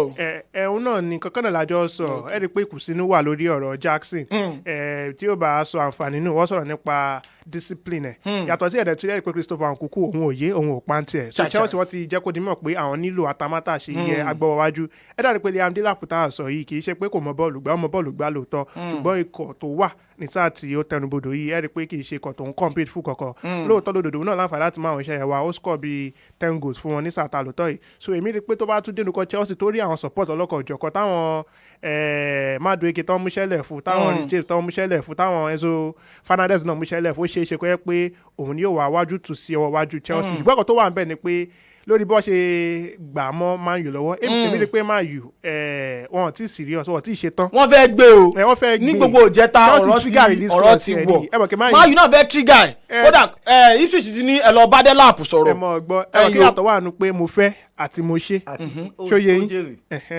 ó jèrè àwọn olùwà máa ń fẹ́. ẹ rí i pé Chelsea ò ráyè tó bá ti di gbogbo nǹkan báwọn.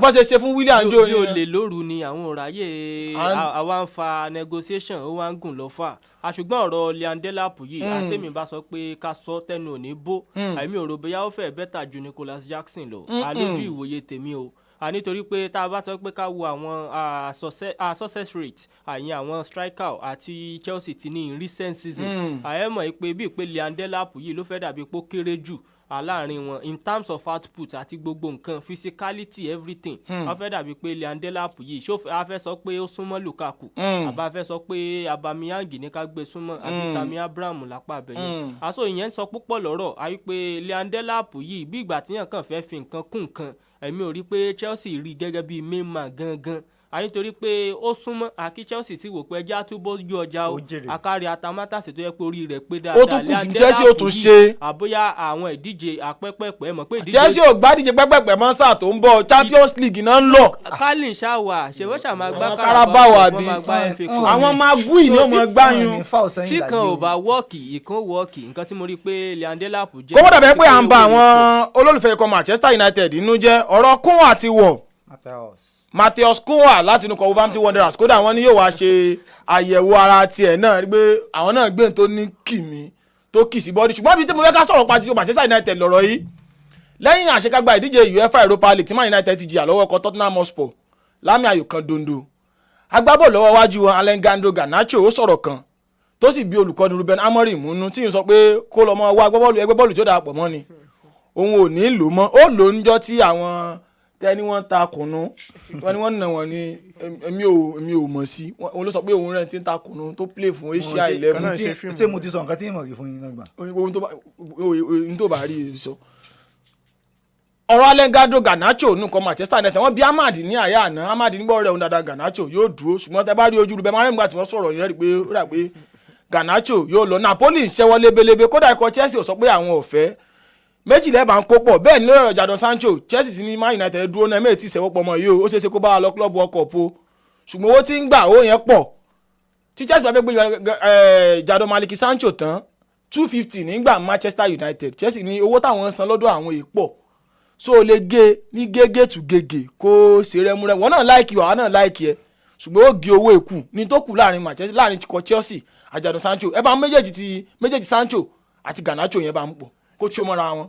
lórí ọ̀rọ̀ Garnacho ẹ máa rí i pé ó ti pẹ́ tí ọ̀rọ̀ ti wà lórí ẹ̀ pé fẹ́ kúrò nìkan Manchester United ẹ dẹ̀ rí i pé ṣe sí ẹ̀ náà kò fi bẹ́ẹ̀ dùn mọ́ olùkọ́ni Ruben Amorim nínú bó ṣe máa ń ga pa àtàwọn nǹkan bẹ́ẹ̀ ṣùgbọ́n nǹkan tó wà lẹ́ẹ̀dí pé ṣé máa ìṣọ́ṣì nílò Alejandro Garnacho ṣé ó ń fún wọn ní nǹkan tó ń fẹ́ lásìkò tá a wà yìí èmi rí pé kò fún wọn lóòótọ́ ó sì ní prospect tó lọ́jọ́ iwájú ṣùgbọ́n ṣé nǹkan tí máa dúró dè ní pé ọjọ́ iwájú wọ́n yé dúró de Rashford títí náà nìyẹn pé ọjọ́ iwájú ló fi jẹ́ pé kò yé kò padà pa so lápọ̀rọ̀ tèmi good readers to bad rubbish olóyìnbó ń pè tó bá filẹ̀ tó káṣìn lórí ẹ̀ tó mèkó owó wọ́n lè lọ sínú ọjà kọ́ lọ ra agbábọ́ọ̀lù mi ẹ̀dá rí pé olùkọ́ni dẹ̀ ti jẹ́ kó di mímọ̀ pé tètè máa wá ikọ̀ agbábọ́ọ̀lù tí ó wà gbé ọ tó bá lọ dúró sínú ikọ̀ Manchester United ó fa seed bet tí ó pọ̀ dáadáa so lápọ̀lọ̀ tèmi kí Garnacho ọkọ̀ tiẹ̀ náà ti ṣí ẹ̀rí pa attitude tiẹ̀ náà kò fi bẹ́ẹ̀ fi taratara gbá bọ́ọ̀lù fún Man U mọ́ so lápọ̀lọ̀ tèmi kí wọ́n jọ pín gàrí òun ló máa fẹ́ pé àwọn méjèèjì yàtọ̀ sí yẹ lórí ọ̀rọ̀ Jadon Sancho èmi rí pé Sancho ilẹ̀. ẹ wo bọ́ọ̀lù ẹlẹ́gbẹ̀ẹ́ onílẹ̀bẹ̀ ọ̀lẹ̀ r2 ọlọ́lẹ̀ tó gbá sínú àwọn ẹ sọ̀rọ̀ mú kan ní kí n ṣàlàyé ẹ ni. Sherry Sancho ó dà pé inú kọ Chelsea ó ń gbé dáadáa lóòótọ́ ìgbà tó wà nù kọ Man U bóyá wọ́n fi bẹ́ẹ̀ fún ní àyè dáadáa ṣùgbọ́n ibi tó bá ń gbèyàn lọ́wọ́ kíyàn kulẹ̀ tẹpa síbẹ̀ Chelsea ò sọ pé àwọn ò nílò ẹ̀ wọ́n fẹ́ Sancho náà òun náà nífẹ̀ẹ́ Chelsea ẹ̀rí pé ìgbà tó score Real Betis ó bọ́ṣọ ni inú ẹ̀ dùn pé mo score ní European final gbàgbé ní sáà tó lọ ó wà láṣekágbá jọ UEFA Champions pẹ̀lú kọ̀ Borussia Dortmund tí wọn ò gbá ó tó kó bọ́ṣọ ẹkún ayọ̀ ni. so èmi rí i pé kóun náà gbà láti dí owó ọ̀yẹ̀ kù tó ní kan tó pé tó bá padà sùdú kan Manchester United kò sí àrídájú pé yóò gbà bọ́ọ̀lù fún wọn mi ìròbó olùkọ́ni Ruben Amorim Man United sínú option rẹ̀ mọ́ bẹ́ẹ̀ ni ikọ̀ Barcelona wọ́n ti ń ṣẹ́wọ́ lébélé sí Marcus Rashford pé kó máa bọ̀ nínú ikọ̀ àwọn Jeremy Frimpong wọ́n ní òun náà mọ̀ ṣàyẹ̀wò ara rẹ̀ nínú ikọ̀ Liverpool láti ikọ̀ Bayer Leverkusen láìpẹ́ yìí inú ikọ̀ Gunners náà atamọ́tàsé wọ́n ní Benjamin Sesko ikọ̀ Gunners ti ń wò lójú ṣùgbọ́n Martin Zubimendi wọ́n lò láwọn ọ̀kọ́ gbé ṣé ọwọ́ àárín gbogbo náà tún ní ìṣòro Arsenal tó ń wà ní. kò sí ibi tí yóò ní strengthen fún ikọ̀ ẹgbẹ́ agbábọ́ọ̀lù tó yẹ pé ọ̀pọ̀lọpọ̀ ojú ni ó wà lára rẹ̀ ní sáà tí ń bọ̀ ìpè tẹ́ ẹ̀ bá fi lè gba ife ẹ̀yẹ ó ti dàbí pé kíyàn mọ kọrin àmírelé àyẹn fún Mikel Arteta òun náà sì ti sọ àwípé pẹ̀lú stage tí àwọn bá process eléyìí dé yìí ó ti di dandan àkójọ pé trophy tó ṣe kànrin kan yóò wá sí pápá àṣeyẹ Emirates. Ìyẹn sọ fún yín pé Arsenal need the squad depth àtó gbọ̀ngbọ̀n àti òní ṣe pé tíyàn bá dé àwọn competition pẹ́pẹ́pẹ́ Newcastle Southampton ní òmò rányàn padà lọlé. Squad depth yẹn ó ṣe kókó. Lóòótọ́ ni pé nísà ilé ta wà Thomas Partey ò fi bẹ́ẹ̀ ní ìfarapa tó pọ̀. Ṣùgbọ́n Thomas Partey kì í ṣe agbábọ́ọ̀lù tíyàn lè rí láìlè bẹ́ẹ̀ yẹn availability wise. Àtọ́bàtọ́ pé ní quality Thomas Partey anytime any day. Ṣùgbọ́n pé ṣéyàn máa wà available ẹ̀rí pa nílò bíi Subimendi. Nítorí pé àjọgíò a ó ti tàtàrí àtakúnṣe báyìí ní ìtó túmọ̀ sí pé àyè kan ti sílẹ̀ àti wọ́n sì nílò èèyàn àtọ́yẹ pé orí rẹ̀ náà sábà pé dáadáa ní sáìdì yẹn àti pé ó fún Arsenal ní versatility yẹn àti Mikel Arteta máa ń sábà pé fún alọ́pọ̀lọpọ̀ ìgbà pé tẹ́lẹ̀ ò bá sí nílé a lè lo eléyìí tẹ́lẹ̀ ò bá gbá bíi a lè lo eléyìí àṣọ ara àwọn nǹkan àti Mikel Arteta nílò láti tún gbé Arsenal lọ sí ìpele tó kàn àkòsí àní-àní pé Subimendi ó fi tiẹ̀ dáadáa ṣùgbọ́n tí atamátà sẹ́yìn wípé Benjamin Sesko ẹ rí i pé àìgó ikores àyẹn wà lára nǹkan tó yẹ pé wọ́n mẹ́nu bà náà ṣùgbọ́n tẹ́ ẹ bá wo style of play wọn àti Benjamin Sesko yẹn ló fẹ́ bá ti Arsenal mu dáadáa àlóòótọ́ ni pé output go ikores ó pọ̀ àkédé ẹ̀ṣẹ̀ nǹkan tó yẹ kíyàn fojú fò dá ṣùgbọ́n Benjamin Sesko ó dàbí pé ó bá philosophy ẹ̀ bá ti yóò suit style àìpẹ́ ìgbà agbábọ́ọ̀lù Arsenal tó bá yẹ pé Arsenal wá láti ṣe àṣeyọrí ní sáà kan ní sáà méjì goikores yẹn ni ò bá ti pé wọn jù ṣùgbọ́n ẹ má gbàgbé pé ìpẹ́ ìgbà agbábọ́ọ̀lù Arsenal oríṣiríṣi nǹkan àlàwọn mọ́ láǹfààní àti gbésẹ̀gbẹ̀ ara wọn àkàn tó sọ pé agbábọ́ọ̀lù eléyìí àìjá ṣẹ́wọ́ sí i àwọn kọ̀ọ̀kan wọ ọjọ́ orí ẹ̀ẹ́dẹ̀ rí pé ní ti ọjọ́ orí àyẹn ń bẹ àlọ́dọ̀ Benjamin Sesko ó wà coachable nítorí pé kò tí ì dé prime years ẹ̀ rárá àtàn bá sọ pé ṣé báyìí ó súnmọ́ àti arákùnrin yẹn kó láǹfààní àti yìnwọ́ àti wípé ní líìgì tóun ti ń gbá bọ́ọ̀lù ó tún fẹ́ gbé pẹ́ẹ́lí ó ti ẹ̀gbẹ́ pẹ́ẹ́lí ni àyẹn ju ti goikores lọ Portuguese League àti German Bundesliga adẹ̀tí rí nǹkan tí Benjamin Sesko ṣe àyẹn láwọn ìfẹsẹ̀wọnsẹ̀ tó ṣe kan rìn àníṣà ilé ìta wà tẹ́ bá rí góòlù tó gbá wọlé against Bayern Munich àyẹn sọ fún yín pé agbábọ́ọ̀lù ilé ó lanú àdáadáa tó bá dénú kọ ẹgbẹ́ agbábọ́ọ̀lù tí è struggle possession based team bí irúkọ ẹgbẹ́ agbábọ́ọ̀lù Arsenal yẹn àkòsí àní Benjamin Sesko àyọ̀mí àwọn. ó ti dà tọ́ síbẹ̀ wọ́n ní àwọn ìfẹsẹ̀wọnsẹ̀ kan tó wà lónìí wọ́n láwọn àwọn tó ń nà káàkiri ànàkárí ayé wọ́n ní wọ́n tún gbá bọ́ọ̀lù. This university teaching hospital na Man U many of the patients wey dey there na Man U do them. Manchester United break failure kidney failure. Yes so people don go stake their lives it is everything on Man U they lose. Onana don give people kidney failure tire. I'm not sure say na real name be that. E dey hide himself. If they look at well no be real name be that. Real name suppose be basket. Onípọ́nà máa ń ìhù obìnrin lọ́lé. Tọ́ síbẹ̀ àwọn ìfẹsẹ̀wọnsẹ̀ wo ló wà lónìí kí ló tún ilẹ̀ bá jẹ́ kí tọ́ síbẹ̀ àwọn fẹsẹ̀ wo ṣé kankan kan ọjọ́ ti lọ ṣé kankan yóò yá jọ ṣé kankan á ṣe yòókù Sunday jọ mo mọ̀ pé ó ń gbénu ẹ̀ mo mọ̀ já ṣe yòókù Sunday jọ ó yá jọ. àwọn fẹsẹ̀ tó wà lẹ́nu kì í ṣe àwọn fẹsẹ̀ tó ní kí mi àwọn kí láti ní ìfẹ́ ọlọ́rẹ̀ sọ̀rẹ́ máa yóò tó bá wọn Asian kìíní kan gbá bọ́ọ̀lù èyí tá a fi ká díẹ̀ ńlẹ̀ ní ọ̀rọ̀ tí agbábọ́ọ̀lù ń kọ Arsenal nígbà kan rí tó sọ ní Thierry Henry ó ní Mikel Arteta ò lè gbé àwọn débùté ògo ó ní ọdún kẹfà rèé ó ní kódà tá a bá sọ̀rọ̀ pa ikọ̀ Arsenal ó ní àtàmọ́tàsí ló yẹ kí Mikel Arteta gbígbà tó lọ gbéra Raheem Sterling kó onúkọ Chelsea ní oṣù kínní olọ́dún kẹfà rèé ó ní FA Cup tó gbà aláìfojúrí ọ̀hún ó láwọn agbábọ́ọ̀lù ẹ̀kọ́ ló fi gbà á Mikel Thierry Henry ní sọ báwọn ó nígbà tó láwọn agbábọ́ọ̀lù tiẹ̀ kò tí ì ní success ó ní FA Cup tó gbà ló gbá Community Shield àkọ́kọ́ tó gbà tó túmọ̀ sí pé Community Shield yẹn náà kò fẹ́ dá pé kò fi taratara ṣe tọ̀dọ̀ tiẹ̀ ó ní Community Shield ẹlẹ́ẹ̀kejì tó tún gbà náà ó ní number 2 ló fi gbà á ó ní kò ṣe pé gba fi ẹ̀yẹ ló fi lọ gbá Community Shield Ṣẹ́gun Adélékè láàrin ìṣẹ́jú kan wọ́n ní ọ̀rọ̀ ọ̀tẹ̀ ó ní Thierry Henry sọ ṣé èèyàn lè rí yàn tán kó tó mọ̀ sọ̀tẹ̀ yẹn ni. alára àwọn èèyàn tó yẹ pé ó fẹ́ràn ikọ̀ ẹgbẹ́ agbábọ́ọ̀lù Arsenal dénúdénú dọ́kàndọ́kàn àti Thierry Henry ni ìyẹn túmọ̀ sí pé gbogbo nǹkan tí Thierry Henry bá sọ àyè lè gbà ipe bẹ́ẹ̀ ni àwòtọ́ òun ni Thierry Henry sọ lápá abẹ yẹn fún èèyàn tó bá ń fi ojú lásán gẹ́gẹ́ bí èèyàn aláti fi wo nǹkan ọdún mẹ́fà náà pọ̀ aláti má sọ pé èèyàn na ife ẹ̀yẹ kankan sókè. Community Shield ńkọ́. fún èèyàn àtọ́bá pé nǹkan tó ń propel ẹ̀ àójú nǹkan táwọn èèyàn lè fojú rí lọ ẹ rí i pé Mikel Arteta òun náà sọ wípé it's not as if I'm disappointed ṣùgbọ́n pẹ̀lú pé báwọn èèyàn ṣe ń demand pé trophy lọ́tún trophy lọ́sì àwọn lẹ́tọ̀ọ́ sí i dáadáa so ikọ̀ ẹgbẹ́ agbábọ́ọ̀lù Arsenal lóòótọ́ ni nísìn a ó yẹ kí wọ́n ti na ife ẹ̀yẹ kan sókè àyẹn dẹ̀ ń sọ fún yín pé ní ojú èèyàn ó possible àkátà àgẹ̀ ní failure àṣùgbọ́n pẹ̀lú nǹkan tí Mikel Arteta tó ń ṣe yìí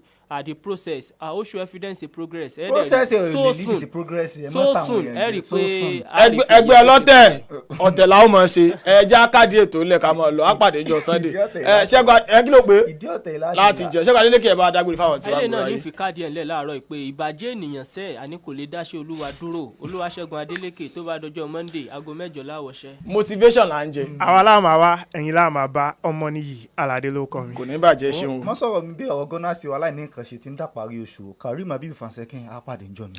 títí jọ́ mẹ́jọ tátùjọ́ máa pàdé ọjọ́ Sunday la pàdé fún UEFA Champions League exclusive tátù wá tún ṣí igbó ọ̀tẹ̀ tátù sílẹ̀ àtẹ̀mí àti tọ̀ síbẹ̀ látùjọ wa ojú òní tìwa ọ̀tẹ̀ ó mọ̀ gbé wa o ẹ̀ lẹ́ńbẹ̀ wọn ẹ̀kú kalẹ̀.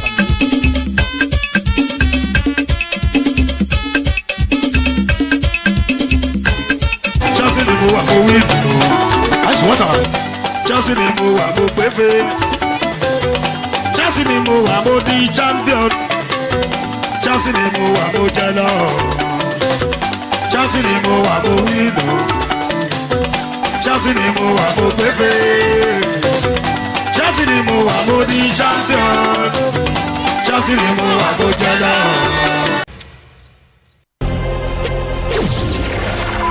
Is all about information, education, and entertainment.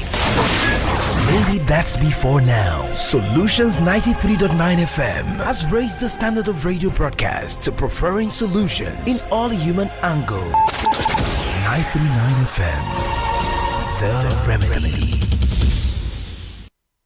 News, sports, entertainment, top 100 music on your Remedy radio dial. Solutions 93.9. Do not touch that dial.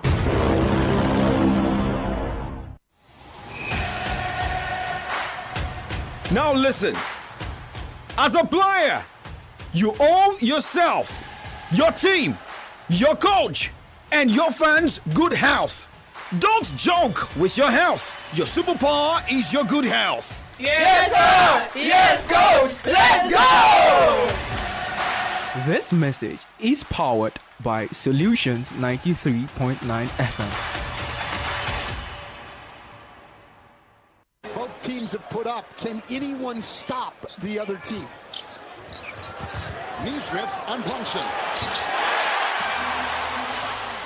He and Leon Rose have done a great job turning this franchise around. Brunson into Neesmith. Right now in New York, that Brunson looks to score too much. Turner, three. Got it. From three, they've won all the games in this series with that kind of marksmanship from distance. Brunson got the screen. He'll throw it up high for Robinson. Oh, man. Attack, and guys, you know this team has the most miles ran and the fastest average speed in this entire playoff. Anunoby, Bridges, Robinson surrounded. Shot clock at 7. Indiana's on a 6-0 run. That's Bridges over Halliburton. The key in the 11 playoff wins they have, he has 16 field goal attempts again. As Towns knocks down a 3. New York's defensive balance throughout the series has not been good. Brunson rides and fire. Collected. Mathurin. He'll come flying the other way. Right into Brunson and scoop it home. Halliburton. Quiet night. Towns will pick him up. Shot clock at 11. Halliburton to the hole. And he knew with Towns, all the 50-50 balls here in Game 5. That's been a difference. You're right. Towns! Skies! And that's the problem. Downtown Indy on Saturday with Anunoby hitting the cutting Bridges and handing off to Towns. Pacers had their chances. Within 10 in the third, within 12 in the fourth. New York responding on runs each time. And the New York Knicks have looked elimination in the eye. And they are a lot.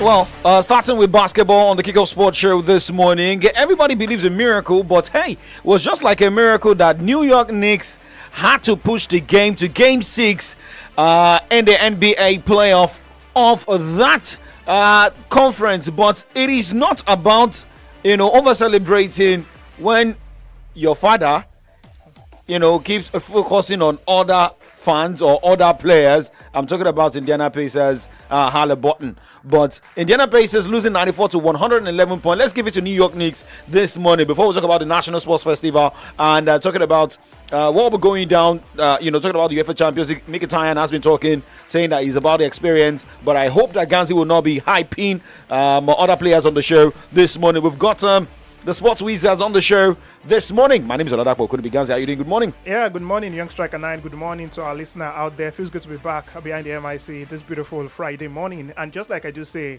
we're set again to preach the Friday sermon to you according to the world of sports. And just like you said, the Knicks in the wee hours of today, played their game. And of course, they won, beating the Indiana Pacers in that particular one. And now the series is now 3-2 in favor of New York Knicks. So let's wait and see what happens in Game 6. That will go down on Saturday, tomorrow. And of course, the Champions League also set to go down tomorrow, the final. It's been a long time coming. Inter Milan against Paris Saint-Germain. For Inter going for their fourth European title. And for Paris Saint-Germain, they've never won the Champions League. So what would happen tomorrow? Definitely time will tell. Okay, so a lot of people were of the opinion that, Real Betis was going to win the game against Chelsea so that we could have a season of a Cinderella story. Having a Tottenham going to claim the Europa, having a Newcastle United, having a Crystal Palace win the the Carabao Cup. But everything just changed when we saw a Chelsea come back from a goal down. Maybe it can be an Inter Milan. Maybe the reason I'm trying to, but this is not the color that Inter Milan will be wearing in the final because they'll be using their gold or maybe the yellow color jersey. That's their third jersey. But hey, let's go back to the NBA because a man came out of injury to help New York Knicks, go into that game to claim a needed win, and that is Carl Anthony. He made it clear that, it is more of focusing for someone to just sit back and have a determination to go into this game against Indiana Pacers. Well, can he do it in Game 6? I always try to play. So I don't know, but nothing really came across my mind that I was going to miss this game. It's Game 5. It's do or die. So definitely want to show up. I'm glad you said that. I feel like in this series, I've been having a lot of success getting downhill and getting to the rim. So like you said, I can shoot the 3-ball, but I really wanted to get downhill and pose my will early on inside, and then as the game progressed, when I get an open 3 and trail or like that, maybe I'll take it. But especially if I'm trailing in and the defender comes up, I have the ability to drive to the basket. I'd rather utilize that part. So wait for Game 6 to see what happens in there. But now let's move on the show this morning and talk about what is going down in the world of tennis. As it was more of wins for some athletes, for some tennis stars. Remember, some players are already looking for another set of coaches. But hey, looking at games that went down yesterday, Alexander Bublik, Arthur Fils, Jirili Heka, Enrique Roja, Alexander Zverev, Talon Grespol, Yannick Sinner, Andrew Rublev, Fabio Koboli, including Ethan Quinn, Novak Djokovic, who had a blister yesterday, Filip Misolic, Jack Draper, and Jacob Fernelli, all through to the next round of the ATP category of the French Open. And for the ladies, the ladies have been complaining that they always put their games in the early part of the day, so nobody is coming around to watch them under the floodlights. But hey, despite that, we still have Meketa Vondrousova, Mira Andreeva, Maria Boskova, and Coco Gauff through to the next round. Madison Keys, Sofia Kenin, Elsa Jackmort, and Daria Kasatskina, including Paulo Badosa. But let's look at games that will be going down today as the French Open continues. We've got a lot of matches going down today. Carlo Alcaraz will be the last man to play today by 7:15 against Damon Tozor. And for the ladies, we've got a lot of matches going down. Iga Swiatek, who defeated Emma Raducanu, is going to be, I think, maybe an easy one against Jacqueline Christian, as we also have Jasmine Paolini, taking on Julian Strasov Sewa, and by 3:30. So you look at the timing here, it's just like people who want to finish at work going to watch a big tournament. You have the WTA, the last game going down 3:30, and you have the male category going down till night. Well, I feel like for the men, the reason why the house is always that long is because there are more men playing tennis than women. And for the ladies, honestly, it's very difficult to predict at this stage of the competition because a lot of upset happens, in tennis, particularly in the WTA category. Igor Swiatek, no doubt about it, is facing a weaker opponent in Jacqueline Christian, just like you said, but that does not translate to our winning. Yeah, I know it's still very early stages in this competition, but anything can happen, especially in the WTA categories. And just like you wrote out the result earlier, familiar faces, familiar names were the victors. Yesterday we saw the way they all navigated past the hurdles, but today it's gonna be a different ball game entirely. Maybe they've not even gotten enough rest, from that yesterday's victory, and now they will take it to the court as early as 10 a.m. this morning. So let's wait and see how it all pans out. But we know the favorite, Igor Swiatek, Coco Gauff. These are the favorites for the French Open title later this month. All right, we keep our fingers crossed to also see if there will be a shocker. Talking about some tennis stars, being banana peels. You understand at this. But we are also seeing updates about Stefanos Tsitsipas appointing Goran Ivanisevic as his new coach, as the former world number 3 looks to restructure and resurrect his career after a string of disappointing Grand Slam results. We saw that of Novak Djokovic, who said goodbye to Andy Murray. We've seen Naomi Osaka change coach, Emma Raducanu change coach, and someone also came out to tell Emma Raducanu that things have changed.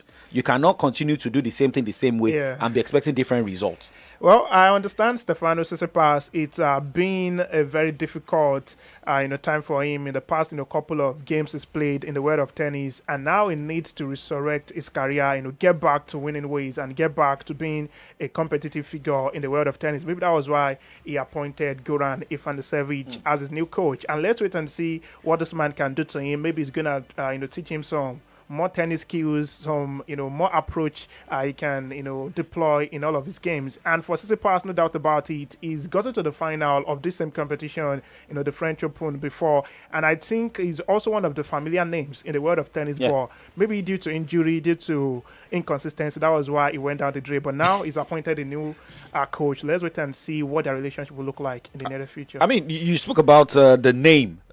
He's familiar. He's been a familiar name and a familiar face. But let's also look at the young players in his line.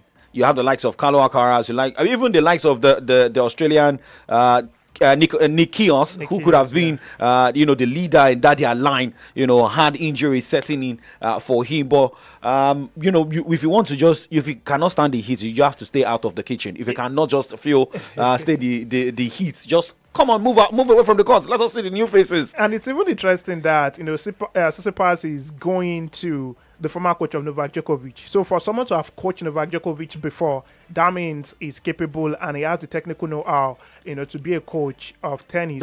Repeat that. For someone to have coached Novak Djokovic, that means he's capable and he has the technical know-how to be a tennis coach. I think we have to bookmark Tsitsipas.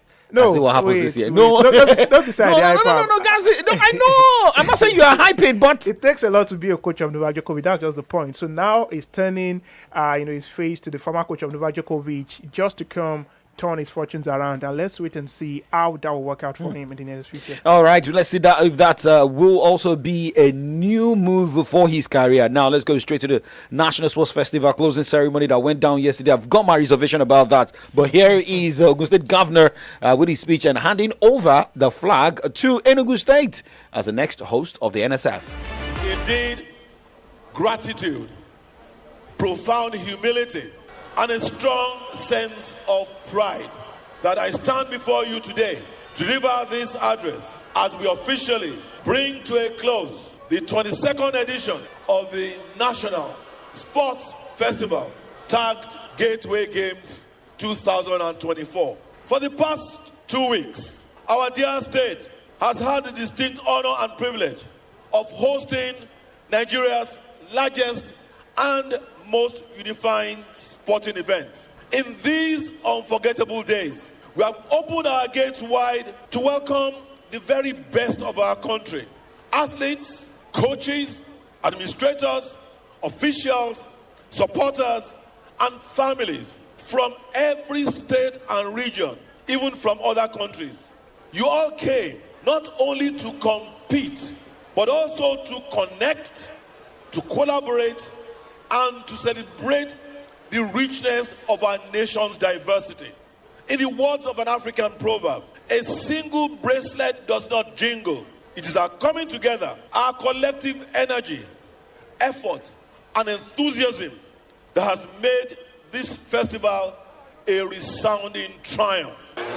As the host governor of the 22nd National Sports Festival, the world-class National Sports Festival, the best sports festival ever held in the history of Nigeria, I have the singular honor and privilege to hand over the flag for the next National Sports Festival to the people and government of Enugu State. Enugu State! I wish you well.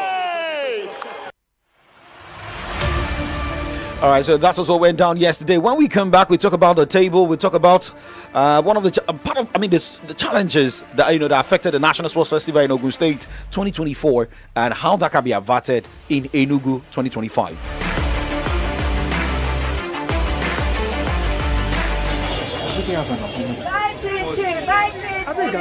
Why all this commotion for Mommy Dolapo's shop? It's Rocky by Chin Chin. No, everybody's saying a better snack all day long. Now wow. This Rocky by Chin Chin, they're good for money snack. What are you eating that got you so excited like this? Mr. Tunde, na Rocky by Chin Chin. Oh. Rocky by Chin Chin? Yes, Oga. It's very delicious and nourishing. Are you serious? You don't believe me? Go ahead, have a taste. Wow, no wonder everyone is crazy about it. Mary, help me and go get some Rocky by Chin Chin so I can use it for breakfast. Okay, sir. Rocky by Chin Chin. Very delicious. Yummy. Rocky. Rocky by Chin Chin. Unleash the unstoppable snack adventure. Produced by Sumal Foods. Dúródọ́lá àwọn àga inú ilé rẹ̀ ìmọ̀ dáa pọ̀ o àfi bíi tàwọn ọlọ́lá ń bò láti rà wọ́n. méjì òbí òsì níbò Johnson in Nigeria Enterprises ló ti rà wọn fọ́níṣọ̀ tó wuyì tó sì lálòpẹ́. Johnson A Nigeria Enterprises ilé ìtajà furniture tó ti mú number 1 yíká alẹ̀ yìí gbogbo ẹni tó mọ iye wúrà lórí ọ̀rọ̀ furniture Johnson A Nigeria Enterprises ni wọ́n ń gbé fún bá méjì kọ́ wọ́n mójúlẹ́jà ìdọ́ba ni ọ̀kan òjọ̀kan imported furniture tó gbayì tí sọlédà àfin ọba lóríṣiríṣi ló wà nílẹ̀ bó jẹ́ tilé bó jẹ́ tó ọ́fíìsì àwọn ilé iṣẹ́ ńláńlá ilé ìtura tó fi máa wọ́n ọ́fíìsì ìjọba ọ̀dọ̀ Johnson A Nigeria Enterprises ni wọ́n ti ń kó furniture wọn tòkè òkun tilẹ̀ yìí ó pọ̀ rẹpẹtẹ ẹni tó bá débẹ̀ ló lè sọ láfi ní ẹ̀kọ́ sólú ilé ìtajà Johnson A Nigeria Enterprises lónìí ní shop number AA 18 to 20 Railway Shopping Complex off Aleshiloye Market Ibadan tàbí ẹ̀ka wọn tó wà ní shop number A8 to 11 Railway Shopping Lines by Alalubosa Junction Ìyágànkù Railway Crossing Ibadan fún àlàyé lẹ́kùnrẹ́rẹ́ ẹ máa pè 0706-225-2649 tàbí 0802-303-0550 Johnson A Nigeria Enterprises balógun ní furniture nílẹ̀ yìí. You fit fly. Bá òkú ẹ̀kọ́ òpin rírìn ìrìn àjò ń bẹ lára ẹ̀kọ́ ẹ wá gbọ́ o láti rìnrìn àjò lọ oríṣiríṣi orílẹ̀-èdè káàkiri àgbáyé pẹ̀lú ìrọ̀rùn àti ìfọ̀kànbalẹ̀ ẹni mọ̀nà látẹ̀lé You Fit Fly ló kájú ẹ̀. Remove the limitations on your dream of travelling the world and get premium and affordable services such as flight and hotel reservations, ticketing, visa processing, travel insurance, holy pilgrimage, e-visa processing for countries like Dubai, Kenya, Tanzania, Uganda, Egypt. Also, airport transfer, special vacation, tour packages, IELTS, and many more travel services. You Fit Fly ti ní ìrírí ọdúnmọ́dún pẹ̀lú ẹ̀rí máa jẹ́ mi nìṣó. We've secured partnerships and valuable relationships across the globe to make your traveling experience truly remarkable. For more inquiries, visit us at Success House, 7 Up Road, Oluyole Main Estate, Ring Road, Ibadan. Call 0901-111-1190. Visit www.youfitfly.com. You Fit Fly without limitations. News, sports, entertainment. Top 100 music on your Remedy Radio dial. Solutions 93.9. Do not touch that dial. You have also provided for us proud and exciting moments in our national life and a firm foundation for the future. As someone who has walked the lanes of leadership and who has also believed in Nigeria's boundless potential, I urge all of you not to let the flame kindled here in Ogun State go dim. Let it burn in our schools, our communities, our institutions, and in every young heart, determined to contribute to the Nigeria that we must build.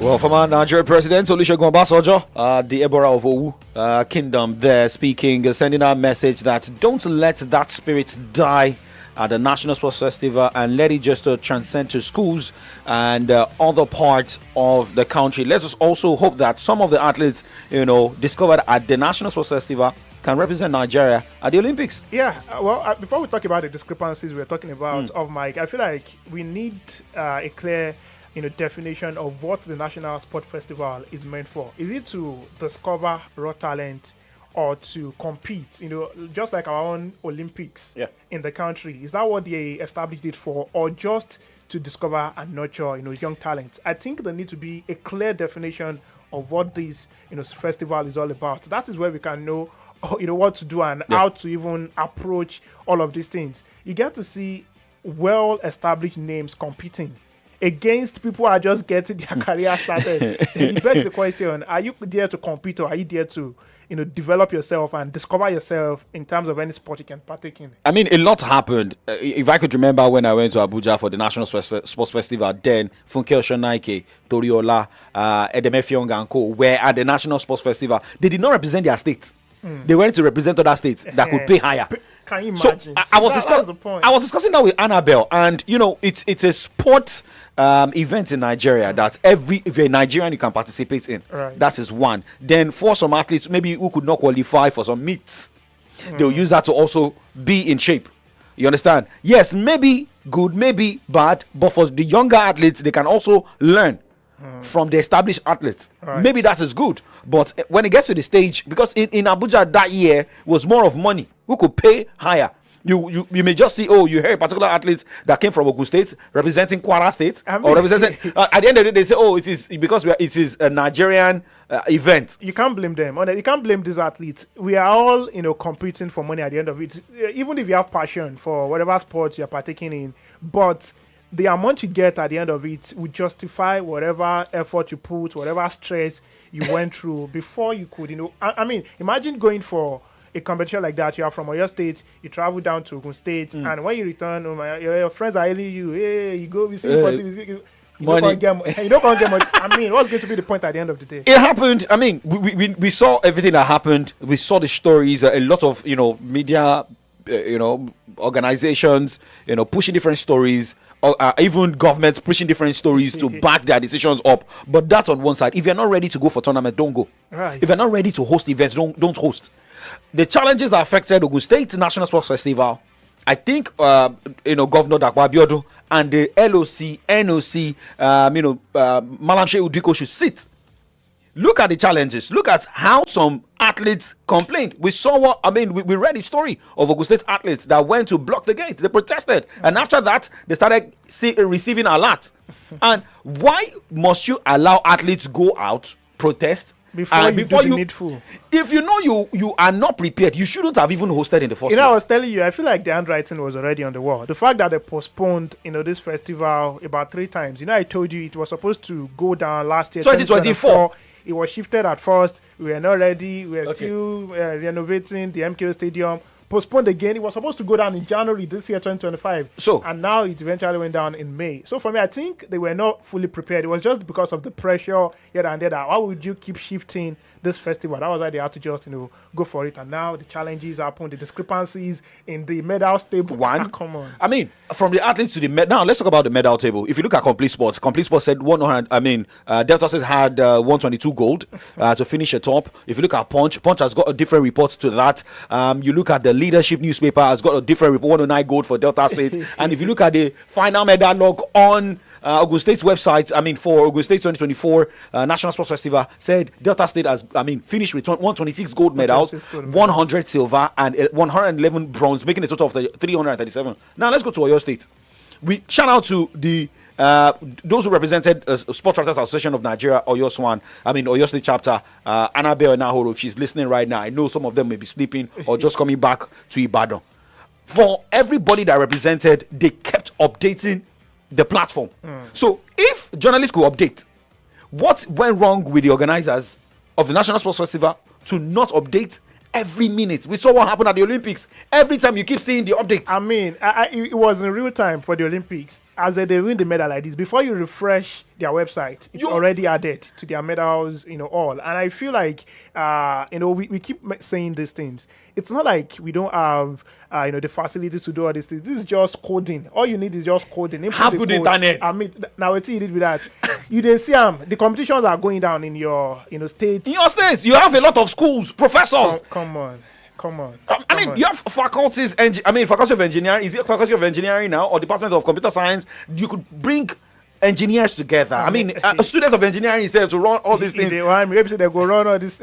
But now, Oyo State, finished second with a total of 126 medals. They finished seventh. Seventh. So did I say second? Okay, seventh. Okay, finished seventh with a total of 126 medals, comprising 38 gold, 37 silver, 51 bronze. This, according to the official medal log of NSF Ogun State 2025. Let us see what happens in Enugu. But now let's move on. I think my energy is going But now let's move on and let's talk about Nigeria. We're playing Jamaica in the final of the Unity Cup. That'll be tomorrow. That'll be tomorrow on 31st, and after that we'll be playing Russia in another friendly. That'll be in June. But now let's talk about the UEFA Champions League. Well, for Mkhitaryan, former Arsenal, former Manchester United player, sounding optimistic ahead of the final against PSG tomorrow. I'm looking good. I'm looking forward for this game. After the last time being in the final, we have another one to play, and we're looking forward for it. Obviously, we want to win this time. It's not going to be easy because we know that Paris Saint-Germain is a good team, but we're going to try to do our best. I hope so. It's not me. I have a lot of teammates that has that experience, and we're looking to help our teammates to do our best to win it together, because we need the experience. But of course, it's not only the experience that matters. There's also the quality, the technical part, everything, and we're going to try to do our best, of course. Of course, those are the games that you have to be well prepared mentally, being focused for the whole game. And it was what it happened against Bayern Munich and against Barcelona, and I hope that it will happen as well against Paris Saint-Germain, to be focused the whole game and to have a good result.